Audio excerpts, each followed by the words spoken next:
Hello once again, कैसे हो आप लोग? आई होप सब बढ़िया और मज़े में होगे। Class, today we are going to start with a new topic, new chapter, जिसका नाम है cost accounting records and cost audit under companies act 2013। A theory chapter जो आप लोगों ने टेक्निकली कंपनीज एक्ट में भी शायद पढ़ रखा होगा, बट यहाँ कॉस्ट अकाउंटिंग के अंदर में भी ये चैप्टर आ रहा है, तो मैं यहाँ भी आपको ये पढ़ा दूंगा। बेटा, कॉस्ट अकाउंटिंग के बारे में या कॉस्ट रिकॉर्ड्स के बारे में या कॉस्ट ऑडिट के बारे में सेक्शन 148 में दिया हुआ है। कौन सा? Section 148 of companies act. Section 148 के अंदर में मेंशन किया हुआ है। ये इसका बेयर टेक्स्ट है। ये बेयर टेक्स्ट मैंने इसलिए रख रखा है क्योंकि इट इज़ ऑलवेज एडवाइजेबल। यानी मेरे को तो ये पसंद आता था कि मैं always I use to read from bare text first, उसके बाद उसका एक्सप्लेनेशन पढ़ते थे और उसके बाद में उसका समरी बना लेते थे। ये 3 स्टेप्स में मैंने लॉ पढ़ा है। मैंने जब भी लॉ पढ़ा है ये 3 स्टेप्स में पढ़ा है: bare text, explanation and summary. तो वही तरीका हम इस चैप्टर को पढ़ने के लिए फॉलो करेंगे कि पहले एक बार बेयर टेक्स्ट क्या है वो ध्यान देंगे। एक बार ये बेयर टेक्स्ट पूरा 48 जो है, सेक्शन 148 के 8 पॉइंट मैंने यहाँ लिख दिए, एक जगह पे आपको मिल जाए उसके लिए। उसके अलावा आपको यहाँ पे रूल पढ़ने हैं। रूल कौन से? रूल कौन से? रूल रिगार्डिंग, देख, रूल 1, रूल 2, रूल 3, ऐसे 5 रूल पढ़, 5 नहीं 6 रूल पढ़ने हैं। रूल्स जो companies cost record and audit rule है। रूल 1 में तो टाइटल है, उसका टाइटल दिया हुआ है कि आपको क्या पढ़ना है। रूल कौन इशू कर रहा है? Rules been issued by central government ने इशू किए हुए रूल्स है, जो जिसके अंदर में ये डेट वेट अभी हमारे लिए कोई काम की नहीं है। Company cost record and audit rule है, उसमें कुछ डेफिनेशन से एक बार फटाफट डेफिनेशन पढ़ लो। एक्ट का मतलब क्या होता है? यहाँ जब भी एक्ट बोला जाएगा तो they want to talk about companies act 2013। Central excise tariff act, तो सेंट्रल एक्साइज टेरिफ एक्ट की मतलब ये सेंट्रल एक्साइज टेरिफ एक्ट 1985। तो इसके अंदर में ये कुछ डेफिनेशन दी हुई है कि जब हम सेंट्रल एक्साइज टेरिफ एक्ट बोल रहे हैं तो हम ये 1985 की बात कर रहे हैं। देन उसके बाद में cost accountant in practice, who will be the cost accountant? Chartered accountant will be the cost accountant.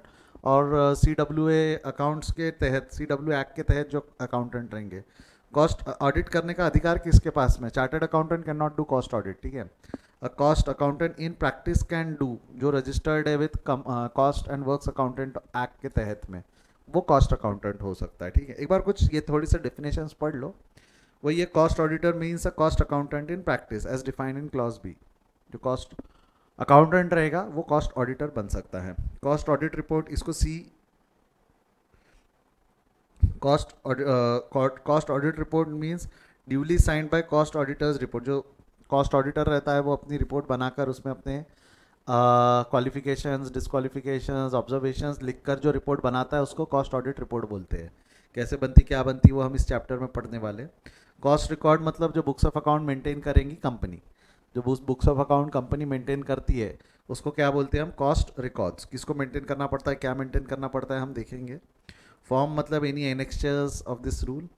Institute मतलब cost accountant of India, institute of cost accountant of India, ठीक है। अच्छा, मैंने आपको कभी बताया क्या, आपको कभी बताया क्या दो इंस्टीट्यूट में झगड़े चलते करके? आपको कभी मैंने बताया क्या दो इंस्टीट्यूट में झगड़े चलते हैं? कौन से दो इंस्टीट्यूट झगड़ते रहती है आपस में? है ना, दोनों ने अपना नाम क्या रख रखा है? दोनों ने अपना नाम आईसीएआई कर दिया। दोनों ने, अरे हाँ बताया ना मैंने, वो नेशनल और इंटरनेशनल में पढ़ा, देख लो। उनके एक्ट का नाम क्या है? Cost and works accountant of India. Act का नाम क्या है? CWA। बट वो अपनी इंस्टीट्यूट को क्या बोलते हैं? Institute of cost. इसका शॉर्ट फॉर्म निकलता है ना ICA, इसका शॉर्ट फॉर्म ICAI निकलता, जो कि उनके एक्ट से ही मेल नहीं खाता, ठीक है। ये हो चुका है हमारा डिस्कशन, याद आ गया। जबकि उनको बोलना चाहिए institute of cost and works accountants of India. पहले उनका नाम ICWAI था, उन्होंने नाम चेंज किया, अभी recently they have change their name, ठीक है। जो भी है, चलो आगे बढ़ते हैं, आगे बढ़ते हैं। आगे क्या है? All words and express in this rule but not defined, तो हम दूसरी जगह से कंपनीज एक्ट की डेफिनेशन से वो बाकी सबके रूल्स डेफिनेशन ले लेंगे। तो ये रूल की डेफिनेशन से, ये रूल के अंदर में जो हमको डेफिनेशन की ज़रूरत थी वो एक जगह दी थी। तो रूल नंबर 1 में टाइटल लिखा हुआ है, नाम लिखा हुआ है, रूल का नाम क्या है जो हम पढ़ रहे हैं? Companies cost audit rule. और उसमें कुछ डेफिनेशन है। आपको इस चैप्टर में 2 चीज़ें पढ़नी है। कौन सी 2 चीज़ें पढ़नी है? पहले तो हमको बेयर टेक्स्ट पढ़ना है, सेक्शन 148, और हमको कॉस्ट ऑडिटर्स रूल पढ़ने, cost record and audit rule पढ़ने हैं। बराबर है? 2 चीज़ें क्या पढ़नी है वो समझ में आ गई क्या? 2 चीज़ें क्या पढ़नी है वो समझ में आ गई क्या? शुरू करो अब पढ़ाना, शुरू करो। 2 चीज़ें आपको, एक तो बेयर टेक्स्ट पढ़ना है 148 सेक्शन, और रूल्स पढ़ने, cost records and audit rule, cost records and cost audit rule, ठीक है, शुरू करें। Cost record and audit rule बोल सकते हो, रूल 2014, ठीक है। ये तो क्वेश्चन बनने चांसेस कम है, ऐसा पूछता नहीं है कि 2014 का वगैरह, but you should know the name.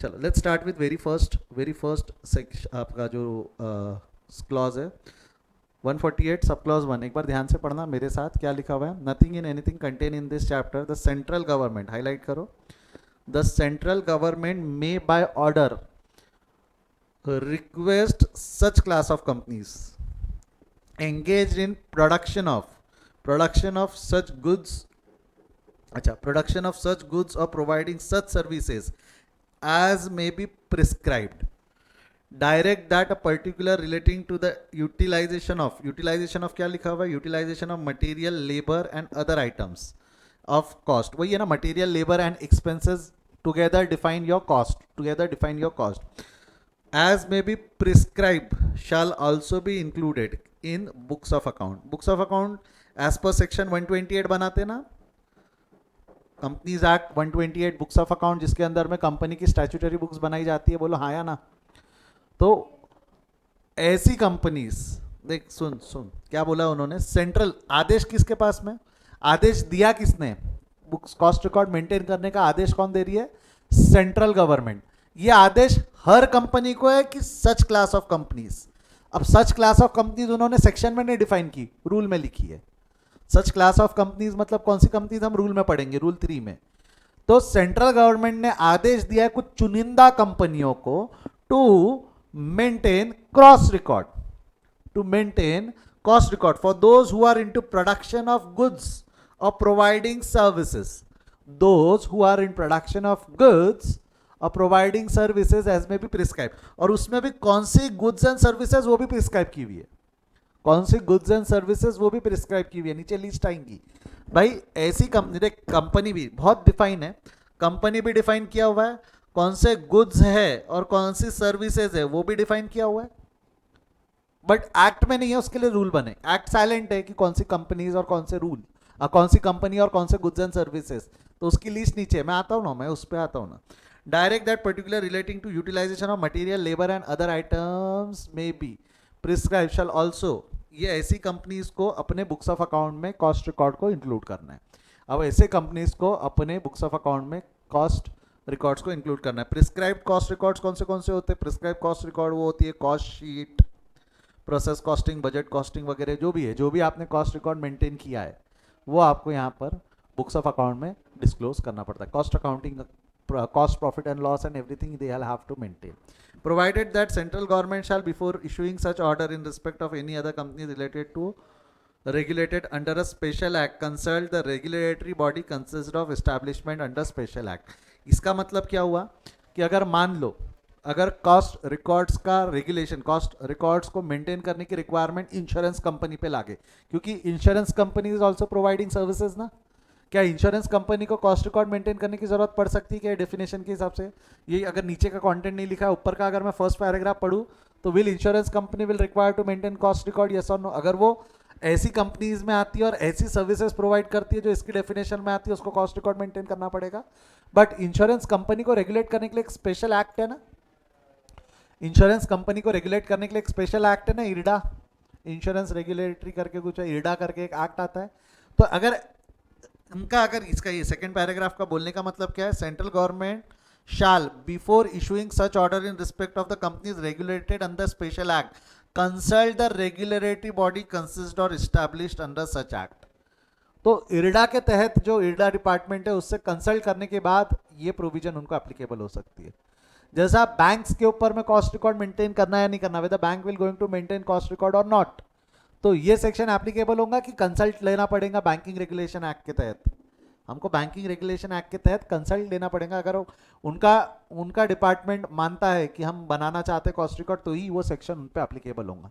तो this section is not applicable to everyone. पहली बात तो एप्लीकेबल है कुछ चुनिंदा कंपनियों को, चुनिंदा गुड्स एंड सर्विसेज पे। वो चुनिंदा कंपनियां क्या है वो रूल में लिखा हुआ है, वो चुनिंदा गुड्स एंड सर्विसेज क्या है वो भी रूल में लिखे हुए। They will have to maintain cost record, they will have to maintain cost record. I hope आपको सेक्शन का मीनिंग समझा। What does section 148 sub section 1 says, I hope clear है सभी को। विच क्लास ऑफ कंपनीज वो देखो क्या है ना, हम गड़बड़ क्या करके आते हैं थेरी क्वेश्चन में, खासकर लॉ में अगर आया तो हम क्या लिख देंगे, इस पर सेक्शन 148।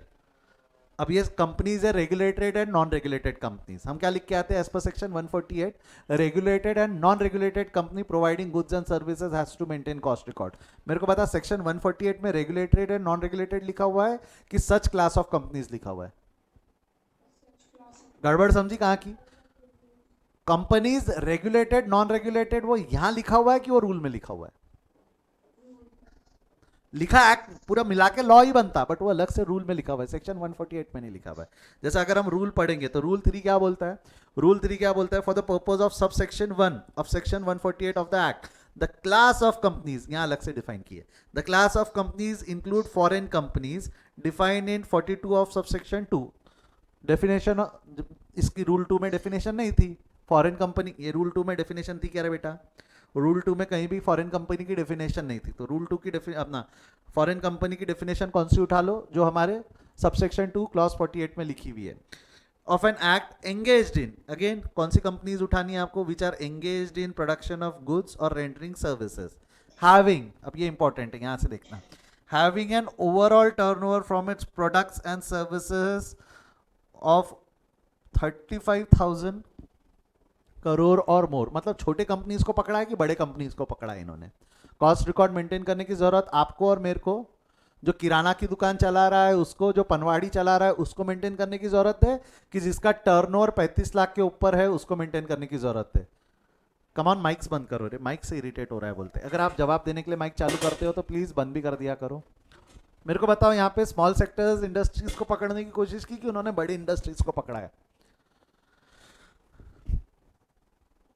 इन्होंने बड़े इंडस्ट्रीज को पकड़ा है। यहाँ पे कौन इंडस्ट्रीज, कौन से इंडस्ट्रीज को उन्होंने लपेटे में लिया हुआ है? बड़े इंडस्ट्रीज को। कौन से इंडस्ट्रीज को लपेटे में ले रखा है उन्होंने? बड़े इंडस्ट्रीज को। क्लियर है क्या यहाँ तक? क्लियर है क्या यहाँ तक? बोलो हाँ या ना। यानी कि अगर मैं बात करूँ तो अप्लीकेबिलिटी ऑफ मेंटेनेंस, बेटा समझ, रूल 3 बात करता है applicability of maintenance of cost record. Cost record किसको मेंटेन करना है?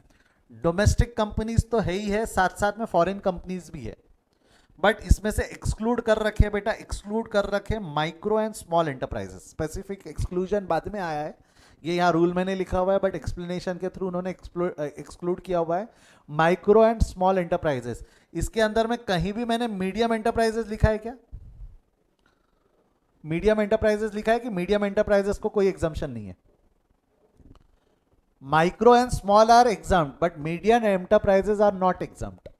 गड़बड़ मत करो, एक बच्चे ने एमएसएमई लिख दिया ना, micro and small are exempt but medium enterprises if they come under the definition of, if they come under the definition of 35 crore and more, और साथ साथ में प्रिस्क्राइब गुड्स के अंदर में वो आते हैं, तो उनके ऊपर में ये एप्लीकेबल हो जाएगा, ये एप्लीकेबल हो जाएगा। गया क्या बॉडी के अंदर? गया क्या बॉडी के अंदर? यस और नो? बढ़ू आगे यहां से। कौन सी सर्विसेज, कौन सी सर्विसेज लिस्टेड इन टेबल 3, जो मैं बोल रहा हूं ना प्रिस्क्राइब सर्विसेज है, प्रिस्क्राइब सर्विसेज है, कौन सी कंपनी को एप्लीकेबल है? सारी कंपनी नहीं, regulated and non regulated company. कौन सी कंपनीज को एप्लीकेबल है? सारी कंपनीज नहीं, regulated and non regulated companies को एप्लीकेबल है। ना what is regulated and non regulated, ये मैं समझा देता हूँ, एक मिनट, एक मिनट, हाँ एक मिनट। ये रेगुलेटेड एंड नॉन रेगुलेटेड क्या है, ये मैं एक बार आपको लिख कर दे देता हूँ कि विच companies will be comed under the definition of regulated sector, which company will come under the definition of non regulated sector, ये मैं बताता हूँ बाद में, 2 मिनट रुक जाओ। Engage in production of goods and services whose overall, ये बहुत इंपॉर्टेंट है, ये बाद में कंफ्यूजन क्रिएट करेंगे जब मैं अगला पॉइंट पढ़ाऊंगा, बट अभी ध्यान रखना यहाँ वर्ड्स वापरे हुए, overall turnover from products and services are 35 crore और more in preceding financial year. Current year का नहीं, पिछले साल अगर तेरा 35 करोड़ के ऊपर गया है टर्नओवर, तो तेरे को इस साल कॉस्ट रिकॉर्ड मेंटेन करने की जरूरत है। Shall keep the cost record in the books. पहले हमने बेयर टैक्स पढ़ा, हमने उसका रूल और एक्सप्लेनेशन समझा, और उसके बाद में उसकी समरी बना ली। सिंपल। सेक्शन 1 और रूल 3 दोनों क्लियर है क्या? सब सेक्शन 1 और रूल 3 दोनों क्लियर है? बॉडी के अंदर गया, यस और नो? बॉडी के अंदर गया, यस और no? Which class of companies required? Section 148 के अंदर में क्लास ऑफ कंपनीज बताई नहीं। क्लास ऑफ कंपनीज कौन सी है? Regulated and non regulated. Regulated and non regulated, कौन सी कंपनीज को एप्लीकेबल है वो? Regulated and non regulated companies को एप्लीकेबल है, बराबर है। Regulated company, non regulated companies को कॉस्ट रिकॉर्ड मेंटेन करने की जरूरत है। कौन से गुड्स के ऊपर, कौन से गुड्स एंड सर्विसेज, तो उसकी ये लीज दी हुई है। देखो, companies engage in strategical sectors अगर है तो स्ट्रैटेजिकल सेक्टर्स में अगर आप सर्विसेज प्रोवाइड, गुड्स या प्रोवाइड कर रहे हो इन लोगों को, तो companies engage in industrial regulated sectors, अगर इन लोगों को आप गुड्स सर्विस या आप इन सब काम में आते हो तो आपको कॉस्ट रिकॉर्ड मेंटेन करने की जरूरत है। अदर कंपनीज लाइक रेलवे वगैरह इस सब में आते हो तो आपको कॉस्ट रिकॉर्ड मेंटेन करने की ज़रूरत है। तो ये सब आपके गुड्स एंड सर्विसेज के नीचे में लिस्ट दी हुई है। अब what do you mean by regulated, एक सवाल मुझसे पूछा गया है कि this limit has to be check every year. बेटा वर्ड क्या वापरा हुआ है, देख समझ। यहाँ क्या लिखा हुआ है, during immediate preceding financial year shall include cost record of the product and service. आपने हर साल चेक करना है ये जो है आपको, whether you have to maintain cost record और not, this has to be check every year. This एक बार applicable, once applicable always applicable वाला कंडीशन यहाँ पे नहीं है। आपको this has to be check. अगर आप 35 करोड़ के नीचे चले गए तो आप कॉस्ट रिकॉर्ड मेंटेन करने की जरूरत नहीं है। बट एक बार 35 करोड़, पिछले साल 35 करोड़ के ऊपर गए तो यहाँ कॉस्ट रिकॉर्ड मेंटेन करना है। इस साल 35 करोड़ के नीचे चले गए तो आपको कॉस्ट, अगले साल next year cost record maintain करने की जरूरत नहीं है। समझा क्या? Condition has to be check every year, condition has to be check every year. Clear है? बढ़ो आगे, बढ़ो आगे। जस्ट एक बार पढ़ लो, इस चार्ट को देख लो, कोई डाउट है तो पूछ लो। रूल 3 का मैंने समरी चार्ट आपको बनाकर दिया है, एक बार पढ़ लो। इफ़ यू हैव छोटा मोटा नाटा खाटा जो भी डाउट है तो पूछ लो।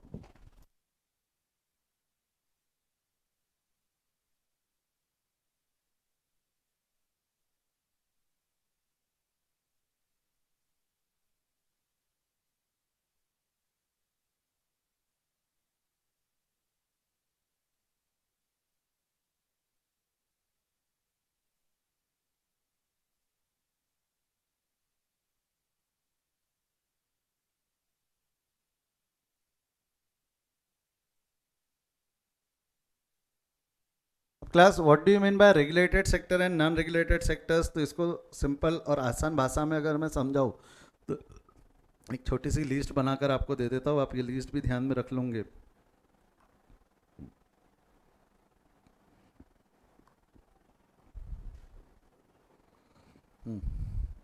देखो, रेगुलेटेड सेक्टर्स मतलब, regulated sectors list,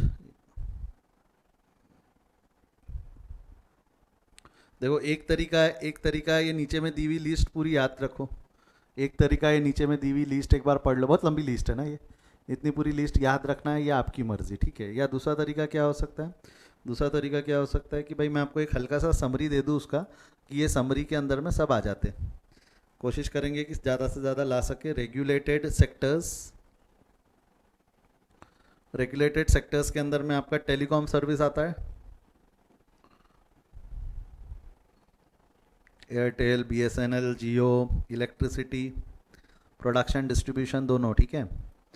electricity production अलग होता है, डिस्ट्रीब्यूशन अलग होता है ना। पेट्रोलियम प्रोडक्ट, पेट्रोलियम प्रोडक्ट्स, ठीक है, ऑयल पेट्रोल सब आ गए इसमें। Drugs and pharma, medicine, pharmaceuticals, ठीक है। उसके बाद में फर्टिलाइजर्स, देन नेक्स्ट है शुगर एंड इंडस्ट्रियल अल्कोहल। ये कौन से सेक्टर्स हो गए? ये कौन से सेक्टर्स हो गए? रेगुलेटेड सेक्टर्स हो गए। ये कौन से सेक्टर्स हो गए? रेगुलेटेड। नॉन रेगुलेटेड में एक्चुअली इसकी लिस्ट बहुत बड़ी है, वो जो अदर की लिस्ट है ना, वो पूरी ये नॉन रेगुलेटेड सेक्टर्स में आ जाती है। देखो क्या है, मैंने कुछ लिख देना है, steel, cement, tyres, tyres and rubber, ऐसा बहुत सारी है इसकी लिस्ट, ETC। तो एक छोटा सा लिस्ट अगर आप चाहो तो बनाकर रख सकते हो, नहीं तो पूरी लिस्ट आपको यहाँ नीचे दी हुई है। न्यूक्लियर मशीनरी या टर्बोजेट्स, आर्म वगैरह ये सब जो है, आप चाहो तो ये लिस्ट के थ्रू भी जा सकते हो। ये रेगुलेटेड सेक्टर्स की लिस्ट है, देख ले। पोस्टल सर्विस छोड़ दिया हमने, एरोनॉटिकल, टेलीकॉम, ट्रांसमिशन यानी electricity, roads, infrastructure, fertiliser, sugar, petroleum, ये वाली जो सेक्टर्स है, ये वाले सेक्टर्स आपके रेगुलेटेड सेक्टर्स हो गए। ये वाले कौन से हो गए? आपके नॉन रेगुलेटेड सेक्टर्स हो गए। और ये वाले सेक्टर्स भी रेगुलेटेड सेक्टर्स ही आपके, but these are been govern by government only. ये मिनिस्ट्री हैंडल करती है। ये सेक्टर्स को कौन हैंडल करता है? डायरेक्टली हमारी गवर्नमेंट। न्यूक्लियर वेपन आप नहीं बना सकते ना, बंदूक हथियार आज भी इंडिया में गवर्नमेंट ही प्रोड्यूस कर सकती है, या गवर्नमेंट ने जिनको अधिकार दे रखा है, रडार वगैरह बनाना है, टैंक वगैरह बनाना है, आर्मी के इक्विपमेंट वगैरह जो बनाना है, तो ये भी रेगुलेटेड है। ए और बी रेगुलेटेड सेक्टर्स है, और जो सी है वो नॉन रेगुलेटेड सेक्टर है। आप चाहो तो पूरी लिस्ट पढ़ लो, आप चाहो तो पूरी लिस्ट पढ़ लो, या उसका एक छोटा सा समरी आप ऐसा भी लिख लोगे तो इसमें मेजरली कंपनीज मैंने कवर कर रखे हैं, मेजर कंपनीज इसमें कवर कर रखे हैं, ये भी आप लिख कर रख सकते हो। It's up to you whether you want to go and read all the list, ये ए और बी की जो लिस्ट है वो, या फिर ये सी। डन यहां तक? बढ़ू आगे,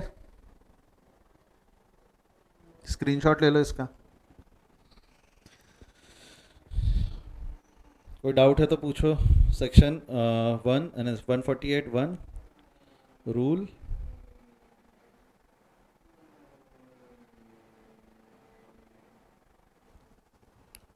रूल 3। ठीक है, चलो मैं आगे बढ़ रहा हूँ।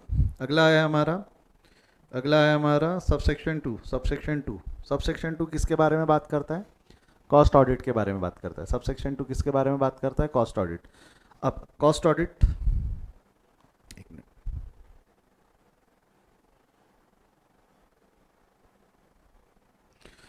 कॉस्ट मेरे को बताओ, ऐसा ज़रूरी है क्या जितने लोगों को कॉस्ट ऑडिट रिकॉर्ड करने के लिए, कॉस्ट रिकॉर्ड मेंटेन करने के लिए बोला है, सबको ऑडिट एप्लीकेबल होगा?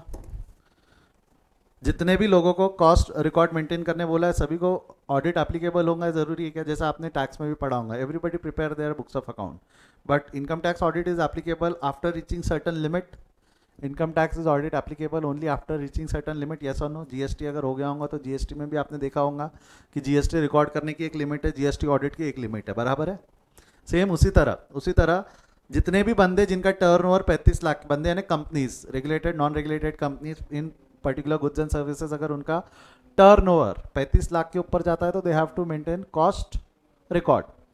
बट कॉस्ट ऑडिट के लिए भी एक अपर लिमिट है, कॉस्ट ऑडिट के लिए भी एक लिमिट रखी है कि इसके ऊपर जाते हो तो कॉस्ट ऑडिट मेंटेन करने की जरूरत है, वही लिखा हुआ है। If central government is in the opinion that it is necessary to do so, it may by order direct that it, देख क्या लिखा हुआ है, it may by order direct that the cost audit record of class of companies, which class of companies defined in rule 3, which class of companies defined in rule, है ना, ये class of companies अब define हो चुका है rule 3 में।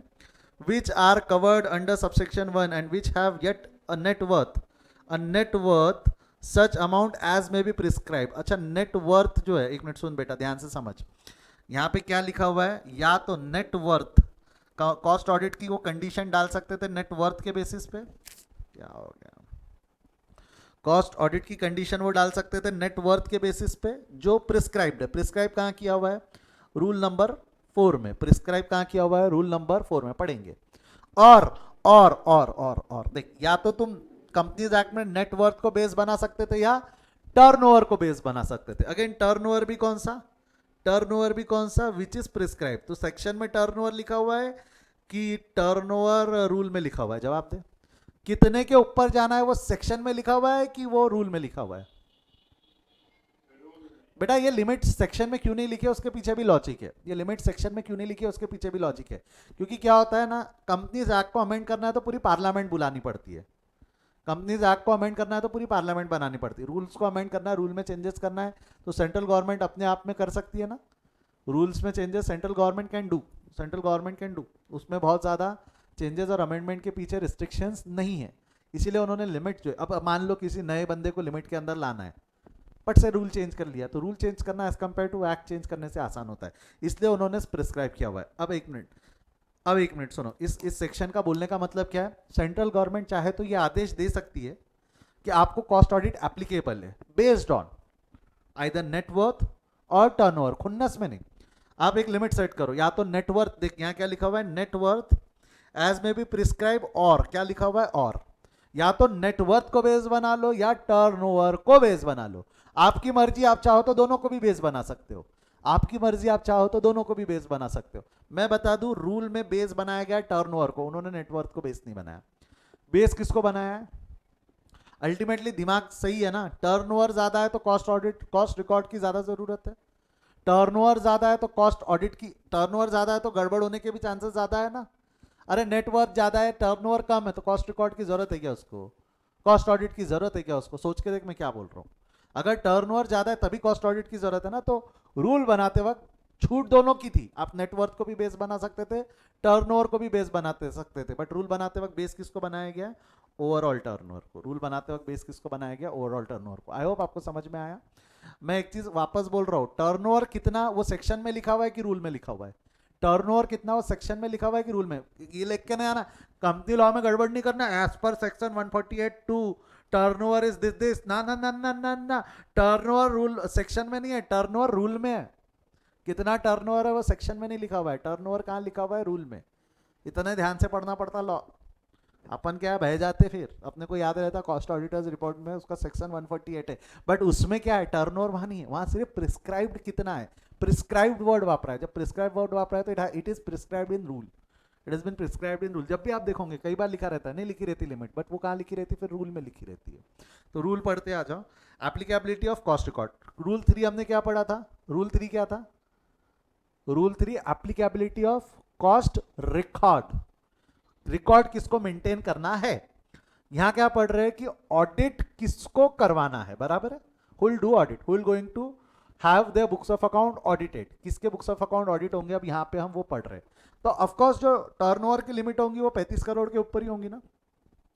Turnover की limit 35 crore के ऊपर ही होंगी ना। सोच के देख भाई, देखो रिकॉर्ड ही मेंटेन करना है 35 करोड़ पे, रिकॉर्ड मेंटेन करना है 35 करोड़ पे। तो जब तक तू 35 करोड़ पार नहीं करेगा तो तेरे पे ऑडिट का सवाल, तू बुक्स ही नहीं मेंटेन करेगा तो तेरा ऑडिट का सवाल आने वाला है क्या? अरे माइक बंद रखो ना, अरे माइक बंद रखो ना। बुक्स ही नहीं मेंटेन करेगा तो वो ऑडिट का सवाल आने वाला है क्या? समझा क्या क्या बोला मैंने? हाँ या ना? बॉडी के अंदर गया, थम्स अप दो। बॉडी के अंदर, माइक मत चालू करो, थम्स अप दो। बॉडी के अंदर गया, चल देख पढ़ क्या लिखा हुआ है, क्या लिखा हुआ है? The company is required to include cost record in the books of the company in their accordance with sub rule 1। Sub rule नहीं, सब सेक्शन 1। हमने सब सेक्शन 1 में पढ़ा, ये सब सेक्शन 1 होना चाहिए। Sub section 1 shall require to get such records audited. आप चाहो तो अगर सब रूल लिखना चाहते हो तो दिस हैज टू बी सब रूल नंबर 3। सब रूल 3 में लिखा हुआ है कि किस किस को बुक्स मेंटेन करने की जरूरत है एंड ऑडिट करवाना है। Cost auditor. बेटा ऑडिट कौन करता है? A chartered accountant will going to do the audit और a cost accountant in practice will going to do the audit. Of course a cost accountant in practice will going to do the audit, not chartered accountant. Chartered accountant are not eligible to do this audit, cost accountant, ठीक है। Every company specified in item A, item A बताया ना, regulated sector, tank वैंक वगैरह जो भी थे। Every company is regulated in item A of rule 3 shall get. Item A मतलब समझाना रे बेटा, आइटम ए मतलब ये वाली लिस्ट है, companies engage in strategical sectors, वो रेगुलेटेड सेक्टर ही है। आइटम ए वाला रेगुलेटेड सेक्टर है। शैल gate it's cost record audited in accordance with this rule if it's overall turnover. क्या बोल रहा है? उसने अपने रिकॉर्ड्स ऑडिट करवाना है। ऑडिट कब करवाना है? If it's overall turnover of the company from its product and service immediately preceding in financial year is 50 crore और more। अगर आप लिस्ट ए में आते हो और आपका टर्नओवर 50 करोड़ या उससे ज्यादा होता है, एंड एक मिनट यहां से मत्था खराब होगा, क्या लिखा हुआ है? एंड सिर्फ 50 करोड़ के ऊपर चले जाओगे तो ऑडिट की जरूरत है कि साथ साथ में एक और कंडीशन है? सिर्फ 50 करोड़ के ऊपर चले जाओगे तो ऑडिट करवाना है कि एक और कंडीशन है? बोल, जवाब दे। टर्नओवर 50 करोड़ के ऊपर है तो ऑडिट है कि एक और है? एक और है, दोनों कंडीशन है। और नहीं लिखा है, देख बेटा समझ, और नहीं लिखा है, क्या लिखा हुआ है? And.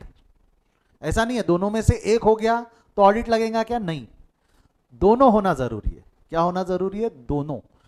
And aggregate turnover of a individual product, aggregate turnover of a individual product और प्रोडक्ट्स और services for which cost records are maintained are more than 25 crore और more। ओहो सर, सब फट गए सर, अब हम फट गए सर, हमको नहीं समझ रहा, हम फट गए सर। यहाँ पे एक मिनट सुन, इसको ना आसान भाषा में आसान तरीके से समझना है ना, तो देख मैंने क्या किया है, इसको दो पार्ट में डिवाइड कर रखा है।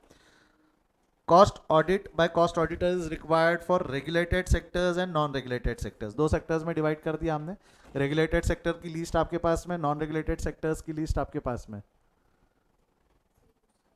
चेक करना है क्लास, एक मिनट एक बार ये चार्ट पढ़ो, आपको सेल्फ एक्सप्लेनेटरी रहेगा। देना देना एक बार पढ़ो ना, एक बार गो थ्रू करो ना।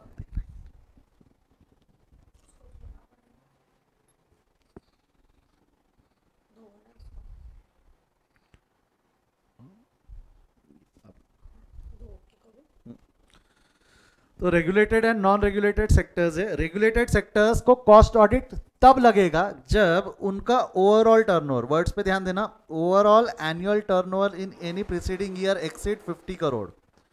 कितने के ऊपर जाना चाहिए? 50 करोड़ के ऊपर। एंड, और नहीं लिखा है, क्या लिखा है?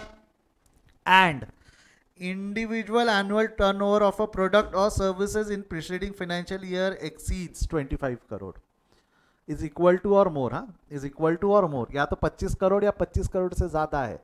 ये दोनों कंडीशन। अब सर ये इंडिविजुअल एनुअल टर्नओवर मतलब क्या होता है? सर थोड़ा सा हल्का सा कंफ्यूजन हो रहा है कि सर यहाँ इंडिविजुअल वर्ड वापरा हुआ है और यहाँ ओवरऑल वर्ड वापरा हुआ है। बाकी तो है तो टर्नओवर। बेस किसको बनाया? नेटवर्थ को बेस बनाया कि टर्नओवर को बेस बनाया? बेटा बेस किसको बना हुआ है? नेटवर्थ और टर्नओवर। जवाब दे। टर्नओवर। ठीक है, अब 2 मिनट सुन, 2 मिनट सुन, ठीक है। मैं थोड़ा सा कोशिश करता हूँ रेगुलेटेड सेक्टर्स का समझाने का। बॉडी के अंदर गया तो समझना, बॉडी के अंदर गया तो संभालना, ठीक है, बताना, ठीक है। हो सकता है ना, हो सकता है ना, मैं 3 प्रोडक्ट में काम करता हूँ, product A, product B, product C. I am working in 3 different type of product, product A, product B, product C. Product A, product B और प्रोडक्ट सी, ऐसे 3 प्रोडक्ट के अंदर में I work, product A, product B and product C. अब मेरे को एक चीज बताओ, तीनों प्रोडक्ट का मिला के अगर मेरा टर्नओवर 40 करोड़ है, तीनों प्रोडक्ट का मिला के मेरा टर्नओवर 40 करोड़ है, क्या मेरे को, रेगुलेटेड सेक्टर बोल रहा हूँ, हाँ, अगर टर्नओवर 40 करोड़ है तो क्या मेरे को कॉस्ट रिकॉर्ड मेंटेन करने की जरूरत है? हाँ या ना? सिंपल यस और नो। 40 करोड़, 40 करोड़ पे कॉस्ट रिकॉर्ड बोल रहा हूँ मैं, रिकॉर्ड। 40 करोड़ पे क्या कॉस्ट रिकॉर्ड मेंटेन करने की जरूरत है या नहीं है? ओवरऑल टर्नओवर, तीनों प्रोडक्ट का मिला के टर्नओवर 40 करोड़ गया तो कॉस्ट रिकॉर्ड मेंटेन करने की जरूरत है। 40 करोड़ गया है तो कॉस्ट रिकॉर्ड मेंटेन करने की जरूरत है। बट क्या कॉस्ट ऑडिट की जरूरत है? क्या क्या कॉस्ट ऑडिट की जरूरत है? क्या फर्क समझा? 35 के ऊपर गया तो कॉस्ट रिकॉर्ड मेंटेन करूंगा बट कॉस्ट ऑडिट की जरूरत नहीं है। 35 के ऊपर टर्नओवर गया तो कॉस्ट रिकॉर्ड मेंटेन करूं, रिकॉर्ड्स मेंटेन करूंगा, रूल 3। बट टर्नओवर 50 के ऊपर नहीं गया है तो ऑडिट की जरूरत नहीं है। गया? बॉडी के अंदर गया? बॉडी के अंदर गया? अगला बोलू, अगला बोलू, अगला बोलू, अगला एग्जांपल दू। एग्जांपल नंबर 1 क्लियर है? लिखते जाओ। क्या लिखते जा रहा हूँ? हम रेगुलेटेड सेक्टर्स की बात कर रहे हैं। हम काय की बात कर रहे हैं? Regulated sector. नई शीट बना देता हूँ ना, नई लिस्ट बना देता हूँ। रेगुलेटेड सेक्टर, ठीक है। केस 1, केस 1, अगर आपका ओवरऑल टर्नओवर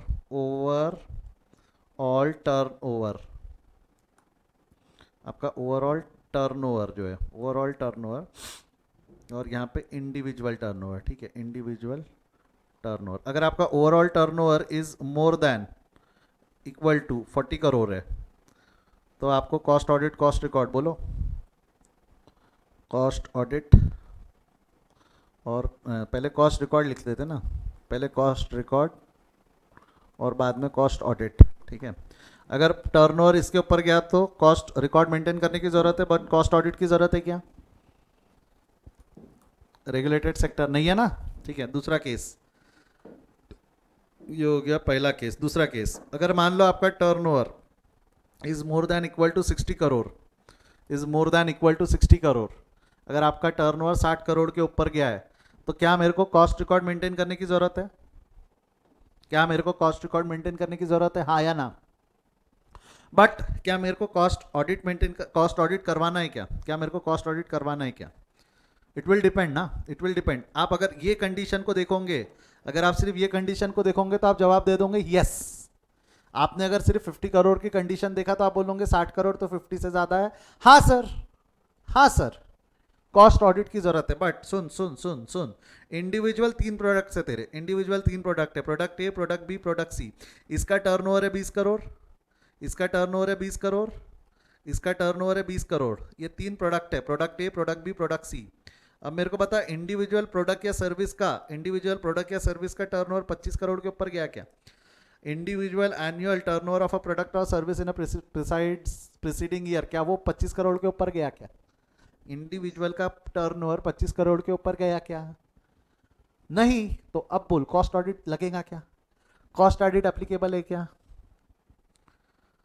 बॉडी के अंदर गया, दोनों कंडीशन फुलफिल होना जरूरी है, दोनों कंडीशन फुलफिल। जैसा एक और केस देखते, एक और केस देखते, third case. Again turnover is more then 60 crore, और अब आपके प्रोडक्ट जो है, आपके प्रोडक्ट है, जैसा प्रोडक्ट ए ये जा रहा है आपका 30 करोड़, प्रोडक्ट बी जा रहा है आपका 20 करोड़, और प्रोडक्ट सी जा रहा है आपका 10 करोड़। कॉस्ट रिकॉर्ड मेंटेन करोगे या नहीं करोगे? जवाब दे, कॉस्ट रिकॉर्ड मेंटेन होगा या नहीं होगा? होगा। कॉस्ट ऑडिट होगा या नहीं होगा? बोल, कॉस्ट ऑडिट होगा या नहीं होगा? अच्छा, कॉस्ट ऑडिट होगा, क्यों होगा? क्योंकि प्रोडक्ट ए का टर्नओवर 25 करोड़ के ऊपर गया ना। अच्छा, कॉस्ट ऑडिट सिर्फ प्रोडक्ट ए का होगा कि पूरी कंपनी का होगा? सवाल समझा? क्योंकि अगला सवाल यही आएगा कि कॉस्ट ऑडिट सिर्फ प्रोडक्ट ए का होगा कि पूरी कंपनी का होगा। The answer is whole company. आप सेग्रीगेट नहीं कर सकते प्रोडक्ट वाइज, कंपनी का ऑडिट होता है। कॉस्ट ऑडिट पूरी कंपनी का होगा। इट विल नॉट बी कि भाई प्रोडक्ट वाइज होगा, कॉस्ट ऑडिट होगा कंपनी वाइज, वो प्रोडक्ट वाइज नहीं होता। बॉडी के अंदर गया क्या? हाँ या ना? समझा है तो थम्स अप दो, समझा है तो थम्स अप दो। दोनों condition has to be fulfil भाई। एक तो ओवरऑल टर्नओवर 50 करोड़ के ऊपर जाना चाहिए और इंडिविजुअल टर्नओवर 25 करोड़ के ऊपर गया तो वो कंपनी कॉस्ट ऑडिट स्लैब में आती है, वो कंपनी कॉस्ट ऑडिट स्लैब में आएंगी। ये रेगुलेटेड सेक्टर्स की लिमिट है, कम है। नॉन रेगुलेटेड सेक्टर्स की लिमिट थोड़ी ज्यादा रखी है। ओवरऑल टर्नओवर की लिमिट कितनी रखी है? ओवरऑल टर्नओवर की लिमिट रखी है 100 करोड़ और इंडिविजुअल टर्नओवर की लिमिट रखी है 35 करोड़। ओवरऑल टर्नओवर का लिमिट रखा हुआ है 100 करोड़ और इंडिविजुअल टर्नओवर का लिमिट रख रखा है 35 crore. Same condition, same condition. अगर ओवरऑल टर्नओवर तेरा 80 करोड़ है तो कॉस्ट रिकॉर्ड मेंटेन होगा, ऑडिट नहीं। ओवरऑल टर्नओवर 100 करोड़ के ऊपर गया, 120 करोड़ गया, 120 करोड़ भी अगर तेरा जाता है तो पहले ये चेक कर इंडिविजुअल प्रोडक्ट में किसी का टर्नओवर 35 करोड़ के ऊपर जाता है क्या। अगर एक भी प्रोडक्ट का टर्नओवर 35 करोड़ के ऊपर जाता है तो पूरे कंपनी को कॉस्ट ऑडिट की जरूरत है, पूरे कंपनी को कॉस्ट ऑडिट की जरूरत है। बॉडी में गया, बॉडी में गया, बोल हाँ या ना। इससे ज्यादा आसान क्या हो सकता है? इससे ज्यादा आसान तरीके से ना समझा। और बोलो, कोई डाउट हो तो बोलो, बोलो कोई डाउट है क्या? कुछ बोल रहे थे आप सृष्टि? क्लियर है एवरीवन? क्लियर? यही लिखा हुआ है, ये थियरी पोर्शन पूरा यहाँ ऊपर लिखा हुआ है। अब मैंने आपको समझाया, वर्ड्स में समझाया, ऊपर में काय में लिखा हुआ है थियरी, देख ले एक बार पढ़ ले। Every company specified in item A of rule 3 शैल, ये overall turnover immediately preceding year is 50 crore or more, and aggregate turnover of an individual product or services for which cost audit are required to be maintained is 25 crore. Whereas if it is of B, that is non-regulated sectors, accordance with overall turnover of the company or the product and services in any financial year increase 100 crore or aggregate turnover of any individual product or products or services has been more than 35 crore or more. I hope आपको दोनों paragraphs clear है, दोनों paragraph clear है, हाँ या ना? बड़े आगे यहां से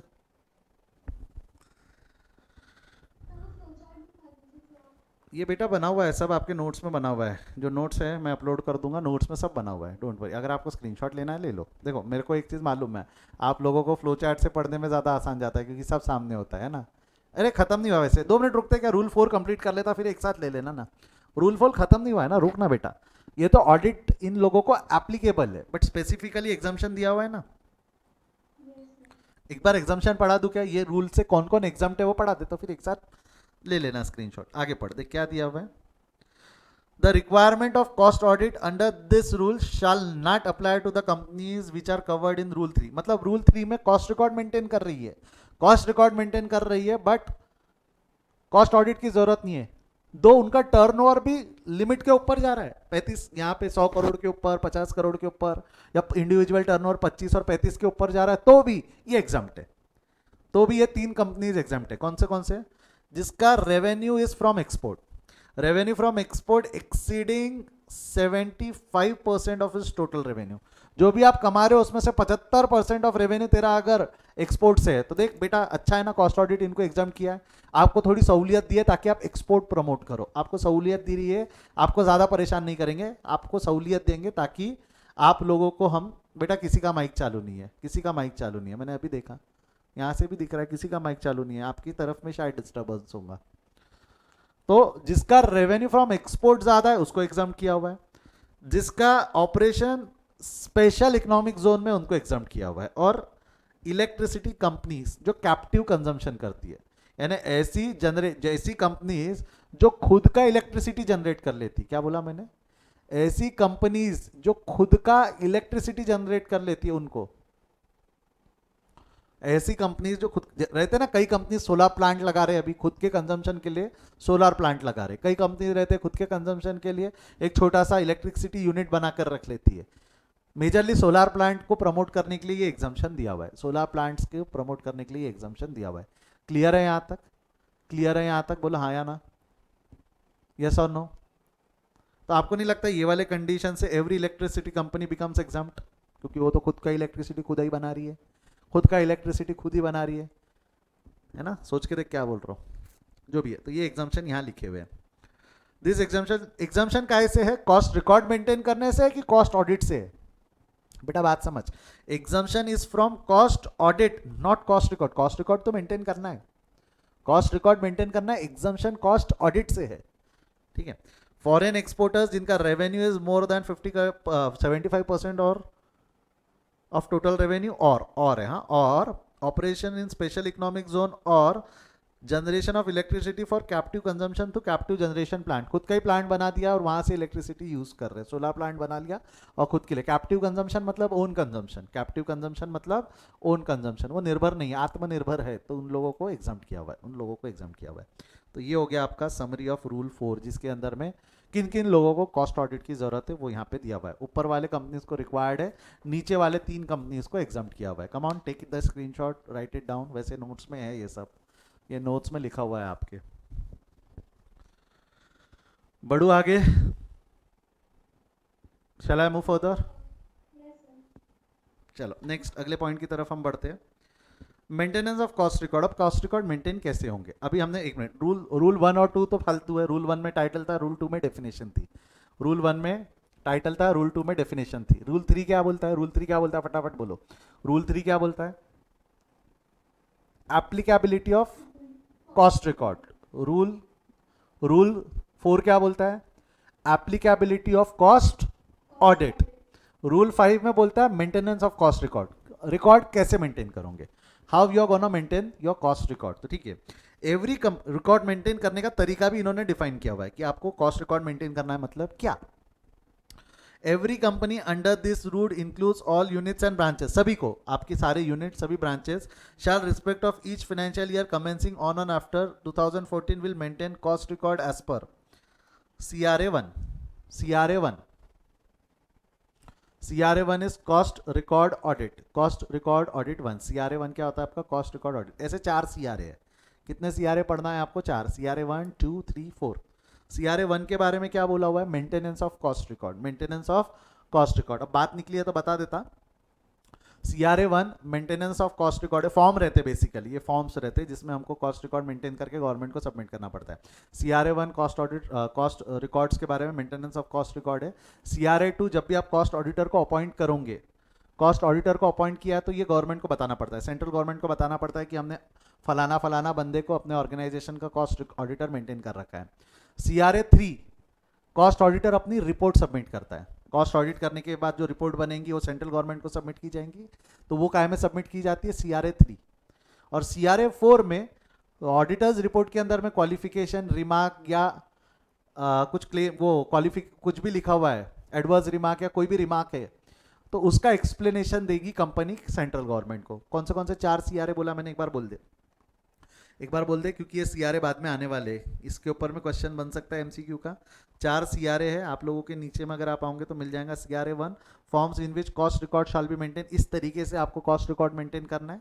CRA2 में क्या है? फॉर्म ऑफ इंटीमेशन, क्या लिखा हुआ है? Forms of intimation of appointment of cost auditor by the company to central government.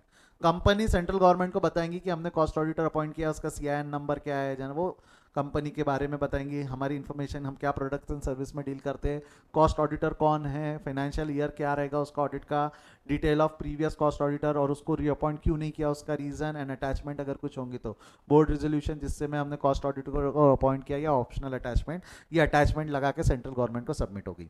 CRA3 में क्या होने वाला है? CRA3 में form of cost audit report, जो कॉस्ट ऑडिटर रहेगा, कॉस्ट ऑडिटर अपना ऑडिट रिपोर्ट CRA 3 में सबमिट करेगा। किसको? सेंट्रल गवर्नमेंट को। किसको? सेंट्रल गवर्नमेंट को। और CRA 4 form of for filing cost audit report with central government. इसमें क्वालिफिकेशन जितने भी रिमार्क्स रहते हैं जो एक ऑडिटर ने दिए हुए, उसके justification board of directors company को देते। बोर्ड ऑफ डायरेक्टर्स कंपनी को देते। क्लियर है क्या यहाँ तक? हाँ या ना? पक्का श्योर? बढ़ू आगे? तो ये 3 फॉर्म है, पढ़ लेना। ये फॉर्म का फॉर्मेट मैंने आपको दे रखा है। जैसा अगर हम देखें फॉर्म 1, फॉर्म 2, 3, 4 तो हमने पढ़ लिया। फॉर्म 2, 3, 4 हमने पढ़ लिया। 1 के अंदर में क्या क्या आ जाता है आपका? Material cost, employ cost, utilities, direct expenses, repairs. ये अलग अलग बेसिकली यहाँ जितने भी लिखे हुए हैं ना, ये कॉस्ट अकाउंटिंग के अलग अलग चैप्टर्स है। इतने सारे आपके कोर्स में नहीं है, डोंट वरी, इतने सारे आपके कोर्स में नहीं है। अलग अलग पे आपको रिकॉर्ड मेंटेन करना पड़ता है अलग अलग तरीके से, जो भी है। तो आई होप आपको CRA 1, 2, 3, 4 क्लियर है। अगर वापस आया तो आपको याद रहेगा। CRA 1 मेरे लिए एक बार बोल दो। CRA 1 क्या है? CRA 1 क्या है? Maintenance of cost record. CRA 2 appointment of cost auditors to central government. CRA 3 cost auditors report. CRA 4 explanation by company to central government on cost auditors qualification. ठीक है, आगे बढ़ रहा हूँ मैं। रूल नंबर 5 पे आ जाओ। मेंटेनेंस ऑफ कॉस्ट रिकॉर्ड्स में एवरी कंपनी जो आ गई हमारे रूल के अंदर, रूल 3 के अंदर में आ गए, उनको मेंटेन करना इस तरीके से CRA 1 के हिसाब से। Provided that the company is covered under serial number 12 and serial number 24 to 32 of the item B. ये एक सीरियल लिस्ट है, वो जो लिस्ट में नंबर्स है। The requirement under this rule shall apply in respect of each companies from years. इनको 1 साल का रिलीफ दे रखा था। कौन सी कंपनीज? 12, 24 से 32। ये देख मैं बता देता, 12, 24 से 32 ये लिस्ट में है ना, नाम नंबर वाइज है। 12 का आएगा ये, इसको 1 साल का रिलीफ दिया हुआ था फार्मा कंपनी को। फार्मा कंपनी को अब कोई रिलीफ का मतलब नहीं है ना, अब तो अपन 2015 के बहुत आगे निकल गए। 12 को और 24 से 32, 24 मतलब क्या आएगा? 24 ये रहा। मेरे को रोमन वर्ड्स पढ़ते नहीं आते। 12, 20, 4 ये लग रहे। यहाँ से लेके यहाँ तक जो कंपनीज है, इन कंपनीज को एग्जाम्पशन दिया हुआ था ना। इन कंपनीज को 1 साल का रिलीफ ज़्यादा दिया हुआ था। इन कंपनीज को 1 साल का रिलीफ ज़्यादा दिया हुआ था। बॉडी के अंदर गया क्या? बॉडी के अंदर गया क्या? यस और नो? तो अब ये रिलीफ कोई काम का है क्या? इस पर कोई क्वेश्चन बनेगा क्या? ये वाला जो पैराग्राफ है इसका कोई मतलब निकल के आता है क्या? अभी कहाँ गया? इसका कोई मतलब निकल के आता है क्या? नहीं। ठीक है, अभी हो गया। वो पहला ही पैराग्राफ काम का है कि सभी को मेंटेन करना है।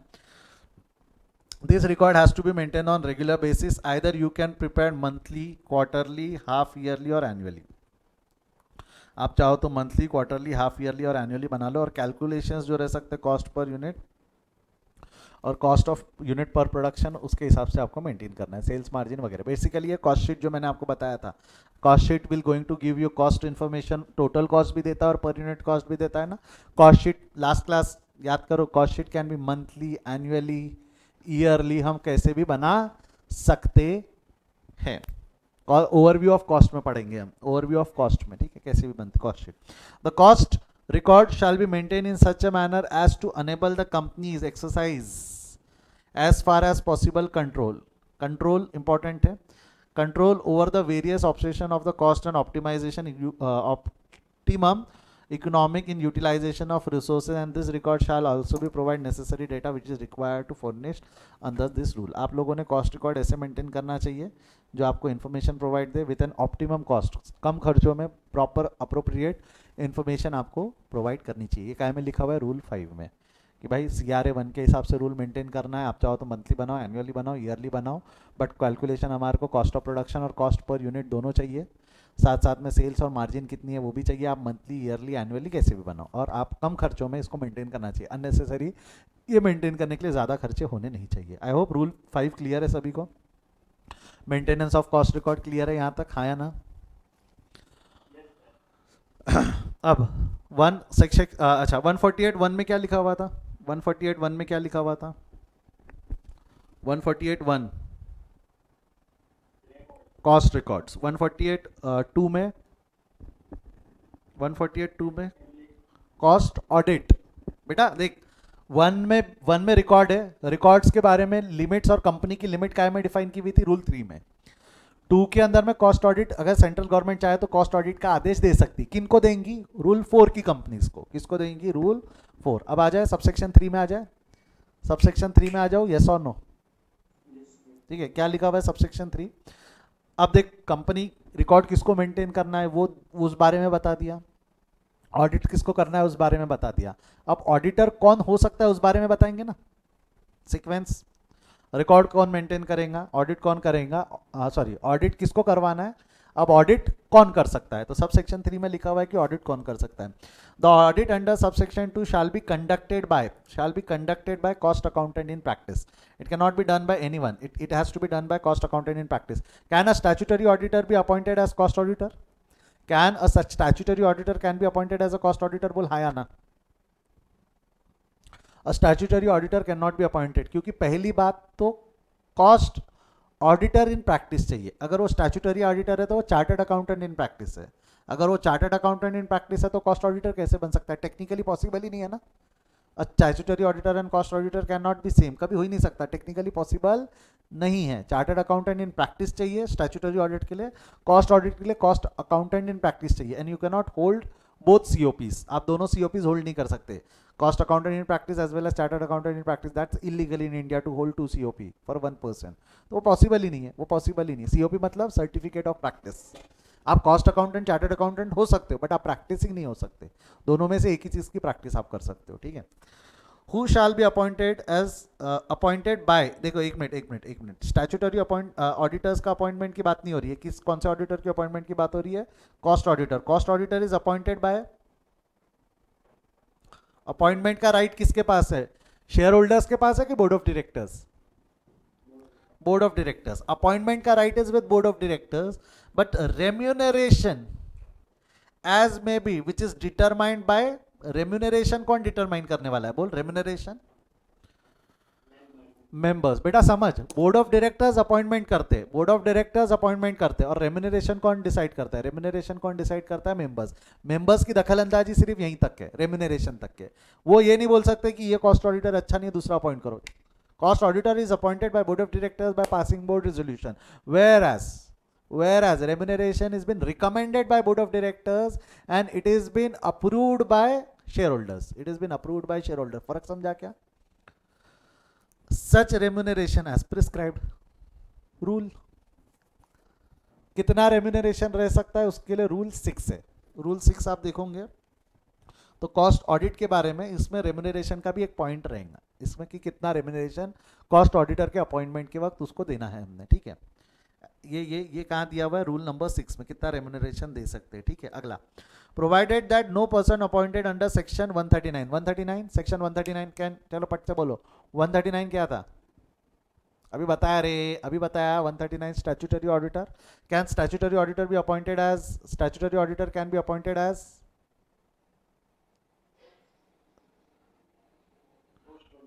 no it cannot na, no person appointed under section 139 of the auditor of the company shall be appointed for conducting the audit of the statutory auditor, cannot become the cost auditor, statutory auditor cannot become the cost auditor, provided further that auditor conducting the cost audit shall comply with the cost auditing standards. कौन से standards comply करने बोला हुआ है? Cost auditing standard. जैसा accounting standards है, auditing standards है, वैसे कॉस्ट अकाउंटिंग स्टैंडर्ड्स भी है, CAS बोलते हैं, वो हम पढ़ेंगे। तो वो उसके नाम ही है, आपके कोर्स में बहुत ज़्यादा नहीं है, CAS करके रहते, वो उसने अकाउंटिंग स्टैंडर्ड्स फॉलो करने चाहिए। And this cost auditing standards किसने इशू किए होंगे? कॉस्ट ऑडिटिंग स्टैंडर्ड्स किसने इशू किए होंगे? Cost auditing standards means the standards which are issued by institute of, किसने इशू किए बेटा? Institute of cost and works accountants of India. इन्होंने ये इंस्टीट्यूट्स इन्होंने वो इशू किए हुए। आई होप आपको समझ में आया। 3 क्लॉज किया है। अपॉइंटमेंट बोर्ड ऑफ डायरेक्टर्स का है, remuneration is been decided by the members, remuneration is been decided by members, statutory auditor cannot become the cost auditor and cost auditor has to follow all the cost auditing standard fulfill करने पड़ेंगे। ये appointment of cost auditor हो गया, appointment of cost auditor हो गया। अब इसके rule पढ़ लेते हैं। यहाँ बोला था ना as may be prescribed, remuneration should be payable as may be prescribed. तो क्या रूल में प्रिस्क्राइब किया हुआ है? चलो आ जाओ। The category of the company specified in Rule 3, 35 crore. The category of companies under Rule 3, they are after limited by Rule 4, तो 3 में आपने रिकॉर्ड मेंटेन किया, 4 में आप ऑडिट के अंदर फॉल हो गए। शाल with in 180 years of commencement of every financial year appoint a cost auditor। Financial year 31 मार्च को खत्म हुआ तो 31 मार्च के 180 दिन के अंदर में कॉस्ट ऑडिटर अपॉइंट कर देना है। 180 दिन के अंदर में, जब फाइनेंशियल ईयर खत्म हुआ उसके कितने दिन के अंदर में कॉस्ट ऑडिटर अपॉइंट करना है? 180 days. Provided that before such appointment is made return consent is necessary, written consent of the cost auditor and a certificate from him provided the sub rule 1 on shall be obtained। उससे हमने return consent और उससे एक ये सारा explanation ले लेना चाहिए। क्या क्या देख, क्या है? The cost auditor appointed under sub rule shall submit the certificate that, उसने इस सर्टिफिकेट में पहले क्लैरिफाई कर देना चाहिए that he is eligible for appointment, is not disqualified. Disqualification के जो हमारे सेक्शन है, all the disqualification applicable to statutory auditors are applicable to cost auditor. जो डिस्क्वालिफिकेशन ऑफ स्टैट्यूटरी ऑडिटर आपने पढ़ रखे कंपनी लॉ में, वो सारे डिस्क्वालिफिकेशन स्टैट्यूटरी ऑडिटर को भी एप्लीकेबल है। तो उसको पहले एक सर्टिफिकेट देना है जिसमें वो बोलेगा कि मैं डिस्क्वालीफाई नहीं हूँ। Satisfy the criteria providing section 141 of the act. 141 act के हिसाब से मैं क्वालिफाइंग ऑडिटर हूँ। जो क्वालिफिकेशन डिस्क्वालिफिकेशन 141 में दिए हुए हैं। लिमिट लेट डाउन, जैसा हमारा स्टैट्यूटरी ऑडिट का लिमिट है, इनकम टैक्स ऑडिट का लिमिट है, कॉस्ट ऑडिट का भी लिमिट है। तो भाई मैं अगर आप कंपनी ऑडिट कर रहा हूँ तो मैं उस लिमिट के बाहर नहीं जाता। Provide and the list of proceeding against him, उसके अगेंस्ट, उसके खिलाफ अगर कोई केस चल रहे होंगे विथ प्रोफेशनल मैटर, उसने किसी का मर्डर किया, उससे हमको मतलब नहीं है। प्रोफेशनल मिसकंडक्ट के अगेंस्ट उसके अगर खिलाफ अगर केस चल रहे होंगे तो उसकी डिटेल उसको मेंशन करनी पड़ेगी बिफोर अपॉइंटमेंट। बिफोर अपॉइंटमेंट उसको ये सारी चीज़ें देनी पड़ेंगी। आई होप आपको समझ में आया। आई होप आपको समझ में आया, यस और no. Next, every company referred in sub rule 1, ये सब रूल 3 होना था, ठीक है। Sub rule 3 shall inform the cost auditor concern of his appointment and of this appointment, यानी सब रूल 1 आप ये बोल सकते हो, ये वाला, ठीक है। Such file a notice of such appointment with central government. मेरे को बताओ, कॉस्ट ऑडिटर अपॉइंट हो गया तो ये सेंट्रल गवर्नमेंट को आपको नोटिस देना पड़ेगा। कौन से फॉर्म के अंदर में देते हैं, जरा जवाब दो तो। CRA 2। अब मेरे को बताओ, जैसे आपने कॉस्ट ऑडिटर अपॉइंट कर लिया उसके 30 दिन के अंदर में आपको सेंट्रल गवर्नमेंट को लिख के देना पड़ता है। देख एक मिनट, ये वर्ड्स पढ़ तेरे को समझेगा। Every company refer to sub rule 1 shall inform the cost auditor concern of his appointment as such a file a notice of such appointment with central government within 13 days of the board meeting in which such appointment is made or within a period of 100 days of commencement of financial year whichever is earlier। एक तो 180 दिन of commencement of financial year में उसको बता दो, या 30 दिन के अंदर बता दो, या कितने दिन के अंदर बता दो आपने, 30 दिन के अंदर। जैसा एक चीज समझ, कॉस्ट ऑडिटर के पास में समय है, आज मैंने अपॉइंटमेंट किया तो मैं कॉस्ट ऑडिटर को 30 दिन के अंदर में इन्फॉर्म करके उससे अपॉइंटमेंट लेटर ले लिया, उससे क्लैरिफिकेशन ले लिया, CMA इसको बता दो, किसको बता दो, कंपनी लॉ को, कंपनी लॉ में सेंट्रल गवर्नमेंट को फाइल कर दो। बट अगर आपने ये नहीं किया, आपने अगर ये नहीं किया, 30 अपॉइंटमेंट में नहीं बताया, हो सकता है ना, एक मिनट सुन, ये क्यों ऐसा लिखा हुआ है? आपका 31 मार्च को फाइनेंशियल ईयर खत्म होता है, टाइमलाइन समझ, तेरे को आसानी से समझ में आएंगे। से 31 मार्च 2020 ले लेते, 2020 को तेरा फाइनेंशियल ईयर खत्म हो रहा है। अब मेरे को बता, इससे 180 दिन जरा गिनो तो 180 दिन कब आएंगी? 180 दिन कब आते हैं बताओ, क्या एग्जैक्ट तारीख बताओ, क्या 180 दिन कब आती है? 31 प्लस 180 माइनस 31,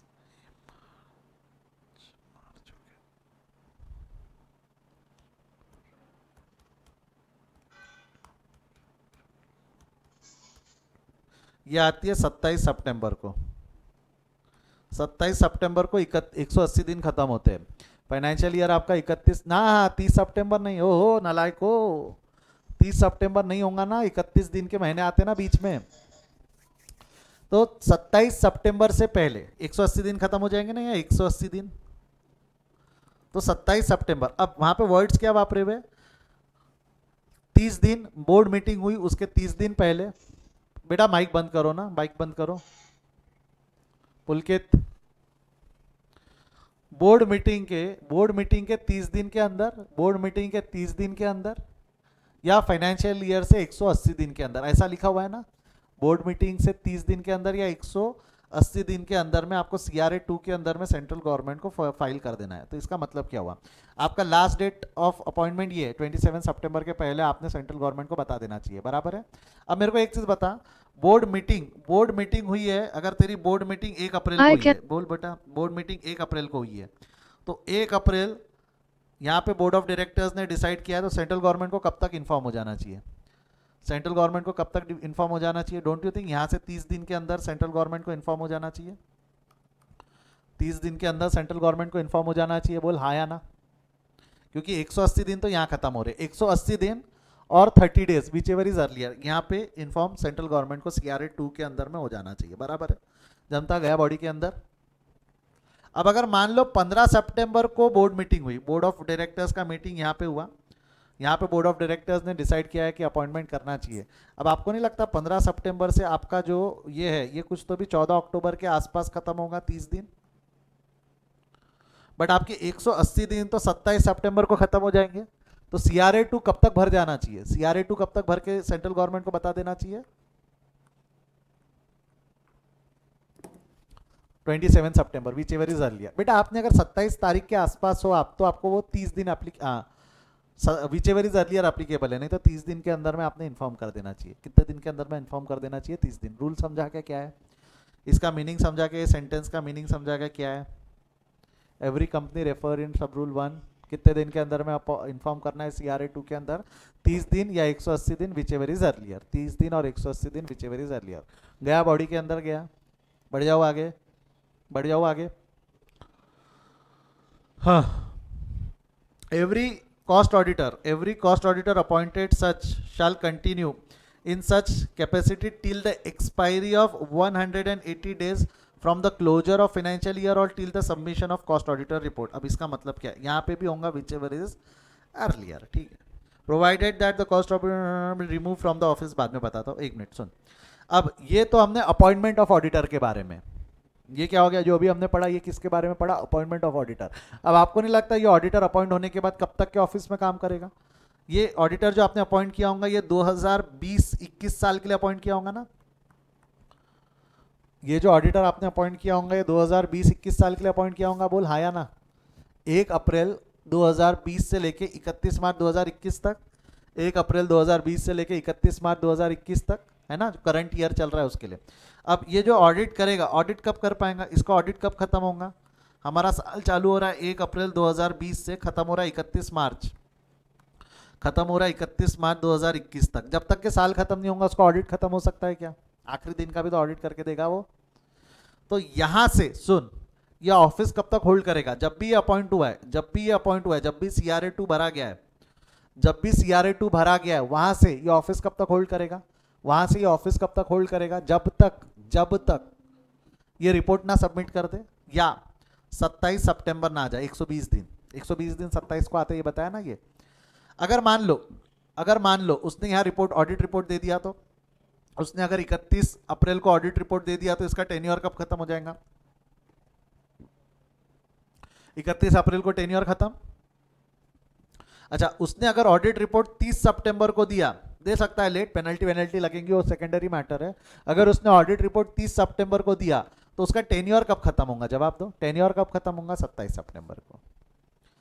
फाइनेंशियल ईयर खत्म होने से 180 दिन तक या ऑडिट रिपोर्ट भरने तक, विच एवर इज अर्लियर उसका टेन्योर खत्म हो जाएगा, विच एवर इज अर्लियर उसका टेन्योर खत्म होगा। और ऑडिटर अपनी ऑडिट रिपोर्ट कौन से फॉर्म में भरेगा, ऑडिटर अपनी ऑडिट रिपोर्ट कौन से फॉर्म में भरेगा, CRA 3, ठीक है, CRA 3। चला आगे बढ़ जाओ। Provided that the cost auditor appointed under, ये समझा ना रे, रिमूवल ऑफ, टेन्योर कब तक रहेगा, टेन्योर अपॉइंटमेंट के लिए, देखिए यहाँ कंफ्यूज होते बच्चे, अपॉइंटमेंट के लिए करंट फाइनेंशियल ईयर, अपॉइंटमेंट के लिए ये करंट फाइनेंशियल ईयर यहाँ से शुरू हो चुका था तेरा, वहां से बोर्ड मीटिंग या 180 दिन from the financial year appoint हो जाना चाहिए। और टेन्योर कब तक रहेगा, करंट फाइनेंशियल ईयर खत्म होने के 180 दिन या 30 दिन ऑफ रिपोर्ट, यानी रिपोर्ट, एक्चुअल रिपोर्ट सबमिशन, तब तक उसका टेन्योर। यहाँ पे 30 दिन का कंडीशन नहीं है, यहाँ रिपोर्ट सबमिटेड है, वहाँ 30 दिन फ्रॉम बोर्ड डायरेक्टर्स मीटिंग बोला था, यहाँ रिपोर्ट सबमिशन। जैसे ही तूने रिपोर्ट सबमिट कर दिया तू ऑफिस वेकेंट कर दे, ठीक है। अगला, provided that the cost auditor appointed under this rule may removed from his office before expiry of his tenure through board resolution. Board resolution चाहे तो किसी भी ऑडिटर को वो रिमूव कर सकते any reason, but after after giving a reasonable opportunity of being heard to the cost auditor. Cost auditor की गलती क्या है उसको बताओ, उससे सुन लो ऐसा क्यों हुआ है, उसको अपॉर्चुनिटी ऑफ बीइंग हर्ड दो, उसको बोलने दो कि उनको क्यों निकाला जा रहा है। हो सकता है ना ये अपॉर्चुनिटी नहीं दोगे तो बोर्ड ऑफ डायरेक्टर दादागिरी कर सकते। तो कॉस्ट ऑडिटर को अपॉर्चुनिटी ऑफ बीइंग हर्ड दी हुई है कि भाई एक बार बोर्ड ऑफ डायरेक्टर्स अगर दादागिरी कर रहे हैं तो वो भी शेयर होल्डर्स को पता होनी चाहिए। Opportunity of being heard is in front of the members, in front of the members of to the cost auditor and record the reasons for such removal in writing। जो भी remove, जिस भी कारण से आपने उसको निकाला है वो राइटिंग में दो, क्योंकि आज आप वर्बली बोल के निकाल दोगे, कल आप अपनी बात से मुकर जाओगे। बोर्ड ऑफ डायरेक्टर्स को ये इन राइटिंग देना पड़ेगा कि उसको क्यों निकाला है आपने। और जैसे ही आपने अगर किसी ऑडिटर को रिमूव किया, आपको नहीं लगता board of director will have an another responsibility to appoint a new auditor, नया ऑडिटर लगेगा, नया ऑडिटर अपॉइंट होगा। तो देखो, provided further that form 2 to be filed for central government for intimating the appointment of another cost auditors and this should include with relevant board resolution का meeting. कि भाई आप एक रेजोल्यूशन पास करो ना कि इस कॉस्ट ऑडिटर को अपॉइंट करो, आपने एक रेजोल्यूशन और पास किया जिसमें अरे ये रोटेशन कहाँ है, ये रोटेशन है क्या रे, कैसा कुछ भी लिखना है क्या रे मनन तेरे को। जब भी मैंने तेरे एक दो बात इग्नोर किया तो हर जगह कुछ भी चिपकाए जा रहा है। ये जो मैं पढ़ा रहा हूँ ये बाय रोटेशन पढ़ा रहा हूँ या रिमूव बिफोर एक्सपायरी पढ़ा रहा हूँ। Is this removable bye rotation है कि ये बाय बिफोर एक्सपायरी है। कहीं भी कुछ भी चिपका रहे क्या रहे।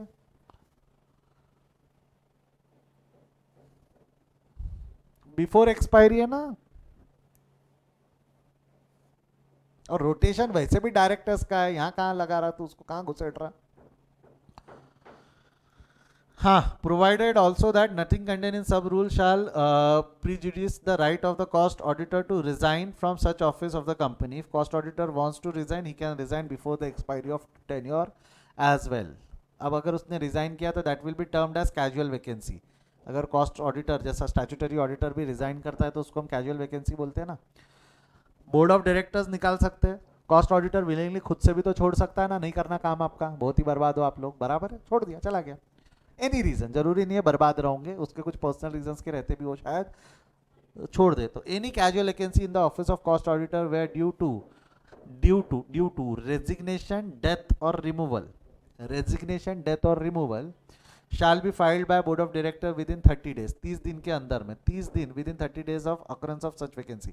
अगर आपने निकाला भी है तो 30 दिन के अंदर नया ऑडिटर लाओ, वो मर गया तो 30 दिन के अंदर नया ऑडिटर लाओ, अगर वो छोड़ के गया तो भी 30 दिन के अंदर नया ऑडिटर लाओ। मतलब जब भी ऑडिटर का ऑफिस वैकेंट होगा 30 दिन के अंदर में you will have to appoint a new auditor. Again new auditor appoint करोगे तो CRA2 विद इन 13 डेज, यानी आज उसने छोड़ा है तो 30 दिन में नया ऑडिटर आएगा, और वो ऑडिटर जो आएगा उसकी बोर्ड मीटिंग से 30 दिन या 180 दिन बिफोर अपॉइंटमेंट CRA2 गवर्नमेंट को चला जाना चाहिए, CRA2 गवर्नमेंट को चला जाना चाहिए विद इन 30 डेज। अब यहाँ पे 180 की कंडीशन है क्या, 180 डेज फ्रॉम फाइनेंशियल ईयर की कंडीशन पॉसिबल ही नहीं है।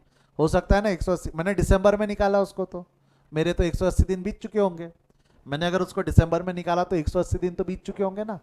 तो फिर बोर्ड रेजोल्यूशन से 30 दिन के अंदर में मेरे को नहीं, 180 दिन from appointment of cost auditor, उसके अपॉइंटमेंट, और अपॉइंटमेंट बोर्ड मीटिंग में होती है, अपॉइंटमेंट बोर्ड मीटिंग में होती है, मतलब टेक्निकली बोर्ड मीटिंग के 30 दिन के अंदर में मेरे को CRA2 भर देना है। बोर्ड मीटिंग के 30 दिन के अंदर में मेरे को CRA2 भर देना है। बॉडी के अंदर गया क्या, बॉडी के अंदर गया क्या, बोल हाँ या ना, पढ़ू आगे यहां से।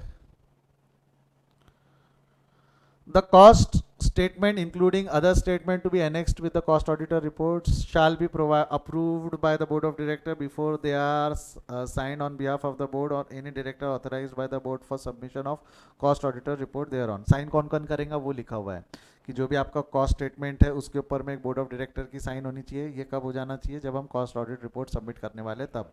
Every cost auditor who conduct any cost audit और cost record shall submit cost audit report, ये जो है ऑडिटर कायम में कॉस्ट ऑडिट रिपोर्ट सबमिट करेगा in the form CRAV along with उसने कोई क्वालिफिकेशन अगर किया है, अलॉन्ग विथ रिजर्वेशन क्वालिफिकेशन और ऑब्जर्वेशन और सजेशंस। देख, रिजर्वेशन मतलब उसने कमेंट ही नहीं किया, उसको इन्फॉर्मेशन ही नहीं मिली इसलिए उसने कमेंट नहीं किया। I reserve my right to comment, मुझे नहीं पता कि इसमें क्या हुआ, मेरे को कोई इन्फॉर्मेशन नहीं मिली। क्वालिफिकेशन मतलब मुझे ऐसा लगता है कि यहाँ गड़बड़ है, यहाँ गलत है, या इसमें कुछ चीज़ें हो सकती थी। ऑब्जर्वेशन मतलब मुझे ऐसा ऐसा लगा, मेरे हिसाब से ये हो सकता था, बट इन्होंने ऐसा किया हुआ है, वो ऑब्जर्वेशन। सजेशन, कोई भी सजेशन अगर उन्होंने दिया है तो वो, तो उसके साथ में वो सी आर ए 3 कौन फाइल करता है? CRA 3 will be filed by board of directors और cost auditor. CRA 3 will be filed by cost auditor and CRA 4 will be filed by board of directors. CRA 4 उसमें explanation देते ना, वो ये सब रिमार्क के एक्सप्लेनेशन देंगे। अगर रिमार्क ही नहीं है तो उनको CRA 4 सबमिट करने की जरूरत नहीं है। Every cost auditor shall forward his duly signed report to the board. आपने CRA 3 भर दिया है तो उसके बाद में आपने बोर्ड ऑफ डायरेक्टर्स को भी within a period of 180 days from the closure of financial year, 180 दिन के अंदर ऑडिट हो जाना चाहिए। 180 दिन of financial year, closing of financial year के अंदर में ऑडिट हो जाना चाहिए। To which the auditor relate to the board of directors shall consider and examine such report, particularly any reservation। चाहे तो बोर्ड ऑफ डायरेक्टर्स जो भी रिजर्वेशन इस कॉस्ट ऑडिटर ने डाला है उसके ऊपर में वो उसका एक्सप्लेनेशन बोर्ड ऑफ डायरेक्टर को कॉस्ट ऑडिटर से पूछ सकते हैं, मांग सकते हैं। Every company covered under this section within 30 days from the date of receipt of the copy of cost auditor, from the date of receipt, जैसी कंपनी को कॉस्ट ऑडिटर का रिपोर्ट आया तो 30 दिन के अंदर में कंपनी को CRA 4 भरना पड़ता है with full information and explanation of adverse remark, qualification, reservation, content. ये कौन करेगा 30 दिन के अंदर में? ये रिपोर्ट कौन सबमिट करने वाला है? जवाब दो। ये रिपोर्ट 30 दिन के अंदर में कौन सबमिट करेगा? Board of directors. कौन सबमिट करेगा? Board of directors. थोड़े दिन बिन संभालना, MCQ वार्निंग है, यहाँ पे आ सकते हैं, MCQs पूछे जा सकते हैं। जमता है यहाँ तक? देख ले, इसका मैंने छोटा सा डायग्रामेटिकल प्रेजेंटेशन दिया है। सबसे पहले तो कॉस्ट ऑडिट एप्लीकेबल, अगर आपके पास, आपको कॉस्ट ऑडिट एप्लीकेबल होगा, एप्लीकेबिलिटी कहाँ से पता चलने वाली है? कॉस्ट ऑडिट की एप्लीकेबिलिटी पता चलेगी आपको रूल 3 नहीं ना, रूल 4 है ना। रूल 3 में तो कॉस्ट रिकॉर्ड था ना। कोई बात नहीं, कोई बात नहीं, धीरे धीरे हो जाएंगे। रूल 4 से आपको पता चलेगा कि आपको कॉस्ट ऑडिट एप्लीकेबल है या नहीं। If cost audit is applicable, board meeting हो जानी चाहिए। Appointment of cost auditor with in 180 days of commencement of financial year. 180 दिन के अंदर में अपॉइंटमेंट हो जाना चाहिए। एक minute,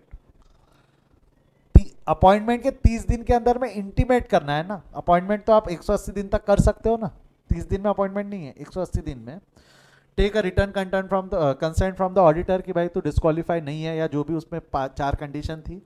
company shall inform the cost auditor and CG। Central government को कौन से फॉर्म के थ्रू इन्फॉर्म करेंगे? वो सेंट्रल गवर्नमेंट को कौन से फॉर्म के थ्रू इन्फॉर्म करेंगे? CRA 2 के थ्रू सेंट्रल गवर्नमेंट को इन्फॉर्म करेंगे। और सेंट्रल कॉस्ट ऑडिटर को भी तो इन्फॉर्म करना पड़ेगा ना, उसको भी तो बताना पड़ेगा तू अपॉइंट हो गया है। And with in 30 days of board meeting और 120 days of commencement of financial year which ever is less. ये किसको इन्फॉर्म करना है हमको? सेंट्रल गवर्नमेंट को इन CRA 2। shall continue the office. A cost auditor shall continue the office till the expiry of 180 days from the closure of financial year or submission of auditor's report. Auditor report कौन से form में submit होती है? CRA 3। अब if any removable by board after opportunity of being heard, casual vacancy shall be filed with board of directors within 30 day। Casual vacancy है तो वो भरेंगे। अगेन भरने के बाद CRA 2 फाइल होगा, फाइल होगा। Inform CG in CRA 2 with in 13 days of such appointment, लिख दिया उन्होंने CRA 2। यहाँ पे अब 120 डेज की कंडीशन है क्या? यहाँ अपॉइंटमेंट में 120 डेज की कंडीशन नहीं है, क्योंकि ये बाद में भी हो सकता है। ठीक है, ये कैजुअल वैकेंसी के बारे में। ये किसके बारे में लिखा है? Casual vacancy. Submit cost auditor report. Auditor जो रहेगा वो CRA 3 में कॉस्ट ऑडिट रिपोर्ट सबमिट कर देगा। ये ऊपर भी है, ठीक है। Cost auditor report to the board within 180 days from closure के 180 दिन के अंदर में ऑडिटर ने अपना कॉस्ट ऑडिटर ने रिपोर्ट दे देना चाहिए था। कंपनी रिपोर्ट मिलने के 30 दिन के अंदर में CRA 4 के थ्रू ये एक्सप्लेनेशन किसको सबमिट कर देना चाहिए? सेंट्रल गवर्नमेंट को। ऊपर में जो हमने पढ़ा उसका पूरा समरी मैंने आपको यहाँ लिख रखा है। आई होप आपको समझ में आया ये। रूल नंबर 6 क्लियर है सभी को? बहुत ही बारीक हो गया, आप लोग उसमें से देख लेना, आपके नोट्स में से जाकर देख लेना। ठीक है, डन। बढ़ जाओ आगे। समझाए तो थम्स अप दे दो फटाफट, समझाए तो थम्स अप दे दो। अब लास्ट में कुछ छोटे छोटे पॉइंट्स हैं, हम फटाफट उस पर बात कर लेते हैं। लास्ट में कुछ छोटे छोटे पॉइंट्स हैं, उसके बारे में हम फटाफट बात कर लेते हैं। हमने सबसेक्शन 3 पढ़ लिया, सबसेक्शन 3 पढ़ लिया। सबसेक्शन 4 पे आ जाओ। An audit conducted under this section shall be in addition to the audit conducted by section 143. Statutory auditor ने जो ऑडिट किया है उसके अलावा है, वो उसमें नहीं है। The qualification, disqualification, right and obligations applicable to the auditors under chapter shall so far may be applicable applying to the cost auditor appointment under this section, and it shall be the duty of the company to give all assistance and facilities to the cost auditor appointed under this section for auditing and the cost record of the company, provided that the report of the audit of cost record shall submit by the cost accountant in practice to the board of directors of the company. देखो बोलना क्या चाह रही है, auditor चाहे तो अपने report में क्वालिफिकेशन डाल सकता है, कोई भी ऑब्जर्वेशन या कोई भी एडवर्स रिमार्क दे सकता है, उसके पास में वो राइट है, he has the right. But अगर वो कोई भी राइट क्वालिफिकेशन दे रहा है तो पहले बोर्ड ऑफ डायरेक्टर से समझ ले, उनसे असिस्टेंस ले ले। इवन बोर्ड ऑफ डायरेक्टर की ये ड्यूटी है कि अगर ऑडिटर ने आपसे कुछ चीज़ मांगी है तो वो आपको प्रोवाइड करनी पड़ेंगी। और एक बार आपने ऑडिटर ने अपना रिपोर्ट बना लिया है तो ऑडिटर अपना रिपोर्ट सेंट्रल गवर्नमेंट को तो देगा ही, बट सेंट्रल गवर्नमेंट को देगा वो रूल में लिखा है। यहाँ लिखा हुआ है कि ऑडिटर अपना रिपोर्ट कंपनी में सबमिट करेगा, और यहाँ क्या, यहाँ सेंट्रल गवर्नमेंट का नाम लिखा हुआ है कि यहाँ पे कंपनी लिखा हुआ है, कंपनी, ठीक है। A company within 30 days from the date of receipt of the copy, ये हम पढ़ चुके ना रूल में। एक ये कंपनी को 30 दिन के अंदर में एक एक्सप्लेनेशन किसको देना है, एक्सप्लेनेशन किसको देना है, सेंट्रल गवर्नमेंट को। इन CRA 4 के अंदर में वो सेंट्रल गवर्नमेंट को एक्सप्लेनेशन देंगे regarding every reservation qualification by the cost auditor. If after considering the cost auditor report referred under this section and information and explanation furnished by the company under subsection 3, the central government is an opinion that any further information and explanation is necessary. सारा explanation board of directors का सुन लेने के बाद भी अगर central government को लगता है कि हमको और चीज़ और explanation की ज़रूरत है तो it may call for such information and explanation. Company यानी central government may call for such information and explanation of the company all be furnished same within such time as may be prescribed by the government. और आपसे explanation मांग सकती है। ऐसा नहीं है कि आपने एक बार जाके बोल दिया सेंट्रल गवर्नमेंट को कि ये ऐसा ऐसा है, नहीं। सेंट्रल गवर्नमेंट अगर आपको और पूछेंगी तो आपको बार बार और हर बार उसका एक्सप्लेनेशन देना पड़ेगा। If any default is made by complying the provision of this section, तो पेनल्टीज है। क्या क्या है, द कंपनी, एक मिनट सुन ले रहे बेटा, the company and every officer of the company who is in default shall be punishable in a manner subsection 1 of section 147. जो स्टैट्यूटरी ऑडिटर्स की पेनल्टीज वो सब यहाँ पे लग जाएंगी। द कॉस्ट ऑडिटर अगर कोई गड़बड़ करता है is in default will be punishable in such a manner as subsection provided 2 to 4 of subsection. जो स्टैट्यूटरी ऑडिटर्स के दौरान आपने पेनल्टीज पढ़ रखी है वो सारी पेनल्टीज यहाँ एप्लीकेबल रहेंगी। क्लियर है क्या यहाँ तक? हाँ या ना? This is section 148 Companies Act. Now let's see, last एक चीज़ है, बस एक थ्योरी पोर्शन दिया हुआ है, purpose of cost audit last में लाकर दिया है। क्या लगता है what is the purpose of cost audit? भाई ऑडिट का पर्पस रहता है एक्सप्रेशन ऑफ ओपिनियन, अपना ओपिनियन। कॉस्ट ऑडिटर अपना ओपिनियन देता है whether the statement are true और फेयर। सही गलत नहीं बोलता, whether the statements are true and fair. Verify नहीं, वेरीफाई और ओपिनियन में फर्क है, वेरिफिकेशन एंड ओपिनियन में फर्क है। वेरिफिकेशन अगर बोला तो वो सही है, ऐसा हो जाता है ना। ओपिनियन बोला तो मुझे लगता है कि ये सही है, फर्क है ना। वेरिफिकेशन में जिम्मेदारी आ जाती है अगले वाले पे, वेरिफिकेशन में जिम्मेदारी आ जाती है, वो चाहकर भी अब वो स्टेटमेंट गलत नहीं कर रहे सकते, उसने वेरीफाई कर दिया है कि ये सही है। ओपिनियन दिया है, मुझे लगता है कि ये सही है ना, लीगल टर्म में। क्योंकि अब गलती हुई तो मेरी गलती नहीं, मेरे हिसाब से तो वो सही था, अब उसके अलावा आप गलती ढूंढ लो, ऐसा रहता है वो। देखिए, however the purpose of cost auditor may be defined into segregated into general and social objectives. General and social objectives में हम डिफाइन कर सकते हैं। जनरल ऑब्जेक्टिव्स क्या क्या है वो दिए हुए, और नीचे सोशल ऑब्जेक्टिव दिए हुए। फटाफट पढ़ ले एक बार फास्ट। इसके ऊपर में एमसीक्यू बनने के चांसेस 0 to 0 है, बट फिर भी पढ़ लेना एक बार। Verification of the cost accountant with a view of ascertaining that this have been properly maintain.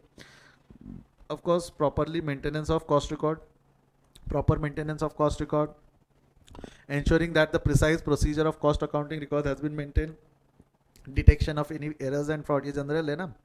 Verification of the cost unit and cost centres, cost unit और कॉस्ट सेंटर का verification हम पढ़ चुके हैं, कॉस्ट सेंटर्स, ठीक है। Determination of inventory valuation, अगर कोई इन्वेंट्री वैल्यूएशन है उसका वैल्यूएशन सही हुआ है या नहीं हुआ है। Facilitate the fixation of the price of goods, cost sheet से प्राइस फिक्स होती है बराबर है या नहीं। Periodical reconciliation between cost accountant and financial accountant. अब ये रिकंसिलिएशन क्यों बोला हुआ है ना, एक चीज़ समझना, कॉस्ट अकाउंटेंट के हिसाब से रूल्स अलग रहते हैं, फाइनेंशियल अकाउंटिंग के रूल अलग अलग है। तो हो सकता है कि इसके हिसाब से कैलकुलेशन और इसके हिसाब से कैलकुलेशन में डिफरेंस होगा, तो आपको वो वेरीफाई करना है, इसका एक रिकंसिलिएशन बनाना है कि भाई इनके हिसाब से ऐसा क्यों है और इनके हिसाब से ऐसा क्यों है। ensuring the optimization utilization of human resource has been done properly, resource utilization properly हुआ है या नहीं हुआ है। Detention of correction of abnormal loss if any, induction of cost conclusion, advice to the management, promoting the corporate governance, ये सब general objective है cost audit के। सोशल ऑब्जेक्टिव में क्या क्या आता है, facility in fixation of reasonable price of goods, ऐसा नहीं है कि अनसन प्राइस ले लिया आपने एप्पल आईफोन, ठीक है, it has to be a reasonable price. Improvement in producting human and physical resources, उसको वर्किंग कंडीशन, रिसोर्सेज का ऑप्टिमम यूटिलाइजेशन, ये सोशल, ये आपका जनरल ऑब्जेक्टिव भी है। साथ साथ में सोशल रिस्पॉन्सिबिलिटी भी है ना एक ऑडिटर की, कि भाई वो देखे कि रिसोर्सेज प्रॉपर्ली यूटिलाइज हो रहे हैं क्या। Channelise enterprises resource in most optimum and productive manner, वही सेम पॉइंट है। Availability of cost data as regulated by the contract, ये कॉस्ट डेटा जो है अगर कोई बंदा रिकॉर्ड्स मांगता है तो उसके लिए वो प्रॉपर्ली अवेलेबल है या नहीं। You can go and look into the company's records na, you can also look into the company's cost record as well. Facilitate in settlement of the bills in case of cost plus contract entered into the by the government, होता है कई बार। क्या होता है कि क्या होता है, कुछ बिल ऐसे बनते हैं, कुछ बिल सेंट्रल गवर्नमेंट टेंडर्स ऐसे देती है, गवर्नमेंट टेंडर्स ऐसे दे देती है, आप ये काम करो, जितना खर्चा होगा प्लस 20% हम आपको ऊपर से दे देंगे। क्या बोला, जितना खर्चा होगा प्लस 20% हम आपको ऊपर से दे देंगे, बराबर है क्या। देखो टेंडर देने का तरीका हो सकता है, गवर्नमेंट क्या बोलेंगी, हम 100 करोड़ का टेंडर दे रहे हैं। अब इसके अंदर में काम करने वाले का टैलेंट है, काम 60 करोड़ में कर ले, 80 करोड़ में कर ले या 120 करोड़ में कर ले। 60 करोड़ में करेगा तो 40 करोड़ बचा लेगा, 80 करोड़ में करेगा तो 20 करोड़ बचाएंगा, 120 में करेगा तो नुकसान करेगा। बट सेंट्रल गवर्नमेंट का खर्चा फिक्स है ना, सेंट्रल गवर्नमेंट को पता है हमको 100 करोड़ देना है, सेंट्रल गवर्नमेंट को पता है हमको 100 करोड़ देना है। ये एक टेंडर हो गया जो फिक्स टेंडर रहते हैं। एक टेंडर रह सकते हैं जिसको हम फ्लक्चुएटिंग या वेरिएबल टेंडर बोल सकते हैं, जिसमें सेंट्रल गवर्नमेंट क्या बोलती है, किसी को नहीं मालूम खर्चा कितना लगने वाला है, नया प्रोजेक्ट होगा, नहीं पता खर्चा कितना लगेगा, लगते लगते लग सकता है, लगते लगते लग सकता है, हुआ तो कम में भी हो सकता है, हुआ तो ज़्यादा में भी हो सकता है। तो ऐसे खर्चे कॉस्ट प्लस परसेंटेज पे जाते हैं। क्या पे जाते हैं, कॉस्ट प्लस परसेंटेज, क्योंकि ऑफकोर्स अगर आगे वाला काम कर रहा है तो वो प्रॉफिट भी रखना चाहेगा। तो जितना मेरा खर्चा होगा, मैं गवर्नमेंट को क्या बोलूँगा, ये काम कोई करने को तैयार नहीं, मैं करने को तैयार हूँ, मेरे को जितना खर्चा लगेगा प्लस 20% का मेरा प्रॉफिट अलग से दे देना। अब खर्चा कितना लगेगा ये सेंट्रल गवर्नमेंट को कौन बताएगा। अब ये खर्चा कितना लगेगा ये सेंट्रल गवर्नमेंट को कंपनी खुद बताती है ना, जो कॉन्ट्रैक्टर रहता है वो खुद बताता है कि मैंने यहाँ खर्चा किया, मैंने यहाँ खर्चा किया। कंपनी जिसने कॉन्ट्रैक्ट लिया वो बताती है। अब कंपनी ये सही बता रही है नहीं बता रही है, चेक कौन करेगा। कंपनी ने जो खर्चे लिए वो सही है या गलत है, ये चेक कौन करेगा, कॉस्ट ऑडिटर। और कॉस्ट ऑडिटर का स्कोप है ना, खर्चा करो 80 का, बताओ 120 का, समझो खर्चा हुआ 80 का, कॉस्ट ऑडिटर और बोर्ड ऑफ डायरेक्टर्स मिलके ये कर सकते हैं ना घापा, कि भाई 120 करोड़ बता दे तो तेरा 40 करोड़ का फायदा हो जाएगा, इसके ऊपर प्लस परसेंटेज वो अलग, बट ये 40 करोड़ का फायदा होगा तो मेरा शेयर कितना। कॉस्ट ऑडिटर बोल सकता है ना, अगर मैं तेरे खर्चे एस्केलेट करके दूंगा तो मेरा शेयर कितना। ये कॉस्ट ऑडिटर ने नहीं करना चाहिए। क्या लिखा हुआ है, facilitate in settlement of bill in case of cost plus contract entered into by the government. तो उस सब में कॉस्ट ऑडिटर ने गवर्नमेंट की भी मदद करनी। सोशल रिस्पॉन्स, सोशल ऑब्जेक्टिविटी है इसकी, भाई सही तरीके से कर, गड़बड़ नहीं होनी चाहिए ना, कंपनी को नुकसान जाना चाहिए ना गवर्नमेंट को नुकसान जाना चाहिए। अब आप प्रैक्टिकली क्या होता होगा आप दिमाग लगा लेना, ठीक है। Pinpointing areas of inefficiency, pinpointing areas of inefficiency and mismanagement if any by the for the benefit of shareholders, consumer etcetera. कोई अगर इनएफिशिएंसी है, मिसमैनेजमेंट है तो वो पिन पॉइंट कर सकता है। वो अपने सजेशंस, याद है क्या, कॉस्ट ऑडिटर अपने सजेशंस दे सकता है, वहाँ पे ये पिन पॉइंट कर सकता है कोई मिसमैनेजमेंट वगैरह हो तो। आई होप क्लियर है यहाँ तक सभी को। बड़े आगे ये फॉर्म्स पढ़ लेना, ये फॉर्म्स फॉर्मेट है बेसिकली। फॉर्म 1 आपको बताया मैंने, फॉर्म 1 में कॉस्ट रिकॉर्ड कैसे मेंटेन करेंगे उस बारे में। 2 में इंटीमेशन बाय, देख इंटीमेट करते वक्त क्या करेंगे, कंपनी अपना कॉर्पोरेट आइडेंटिफिकेशन नंबर देंगी, क्या क्या रिक्वायरमेंट रहती है, corporate identification number, foreign company है तो FCNR रहेगा, general information of the company, क्या क्या प्रोडक्ट है वगैरह, ये CRA 2 में ऑडिटर्स के बारे में डिटेल दे देंगे। CRA 3 के अंदर में ऑडिटर अपनी रिपोर्ट देंगे। Report is been divided into 3 formats, 3 part में है वो। क्या है, part 1 general information, part 2 manufacturing sectors के बारे में, पार्ट 3 अगर सर्विस सेक्टर है तो वो ऐसा 3 से 4 पार्ट में, रिकन्सिलिएशन भी है सॉरी 4 पार्ट में रहेगी, एक्चुअली 3 पार्ट में ही रहती है। आप या तो मैन्युफैक्चरर रहोगे या सर्विस प्रोवाइडर रहोगे, अगर आप दोनों हो तो फिर 4 पार्ट में जाती है। होता है ना, कई कंपनी मैन्युफैक्चर भी रहती है, सर्विस प्रोवाइडर्स भी रहती है, तो इस तरीके से उनकी डिटेल जाएंगी। और फिर बोर्ड ऑफ डायरेक्टर्स अपना क्लैरिफिकेशन इस तरीके से देंगे, क्लैरिफिकेशन वो इस तरीके से देने वाले हैं, ठीक है। पहले तो कंपनी के बारे में डिटेल दिया हुआ है और क्लैरिफिकेशन यहाँ पे अटैच किया जाता है। XB एराल, ये XB एराल is nothing but excel file में रहता है, एक्सेल डॉक्यूमेंट रहता है। In the respect of the cost auditor report and companies auditor explanation of the qualification and reverse adverse remark, वो board of directors central government को सबमिट करते हैं। आई होप आपको समझ में आया, आई होप आपको समझ में आया, यस और no. We are done with the chapter, we are done with the chapter cost record and cost audit, cost record and cost audit, second chapter of cost accounting we are done. Any doubt, feel free to ask, otherwise we'll stop for the day, आज यहीं रुकेंगे, इसके आगे we'll continue in the next class. Any doubt?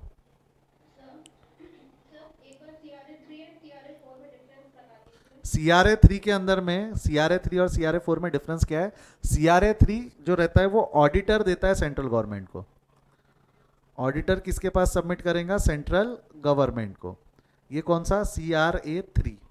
और CRA 4 जो रहता है वो डायरेक्टर्स जो रहते हैं, बोर्ड ऑफ डायरेक्टर्स सबमिट करते हैं सेंट्रल गवर्नमेंट को।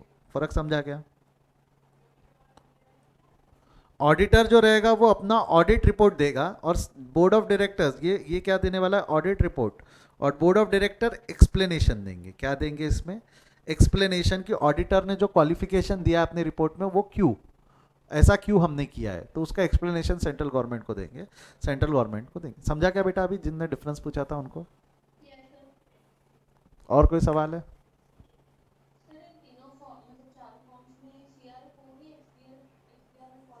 नहीं, इसके अंदर में ये जो रिपोर्ट रहती है ना, ये वाली जो रिपोर्ट रहती है ऑडिटर की रिपोर्ट भी अब XB एक्सेल फॉर्म में रहती है, बहुत बड़ी रिपोर्ट रहती है, यहाँ पे लिखा नहीं है बट वो भी एक्सेल फॉर्म में रहती है। इवन ये जो अटैचमेंट्स रहते हैं, जो कंपनी अटैचमेंट्स करती है, ये भी XBL एक्सेल फॉर्म में ही रहता है वो सब। इवन जो कॉस्ट रिकॉर्ड मेंटेन करोगे आप, कॉस्ट रिकॉर्ड मैं बोल दिया वो एक्सेल फॉर्म है, वो एक्सेल फॉर्म नहीं रहता, वो एक्चुअली इन्होंने जो रहती, क्या बोलते हैं हम इसको, हमारी जो सेंट्रल गवर्नमेंट है उन्होंने फॉर्मेट बना रखा है एक्सेल के अंदर में, वो फॉर्म भरना पड़ता है आपको। आप जब प्रैक्टिकल नॉलेज लेंगे ना, जब आप आर्टिकलशिप करोगे, आप बनाओगे ये सब, आप निश्चिंत रहो, आपसे बनवाएंगे आपके ये कंपनी सेक्रेटरी जो रहेंगे, प्रिंसिपल साहब से ही बनवाएंगे, डोंट वरी, आप ही भरने वाले हो अल्टीमेटली ये सब। फाइल फॉर्म करने की, हाँ हाँ बराबर है, वो साइट पे जाके करना पड़ता है। हो गया? और कोई डाउट है? चलो bye, see you, take care.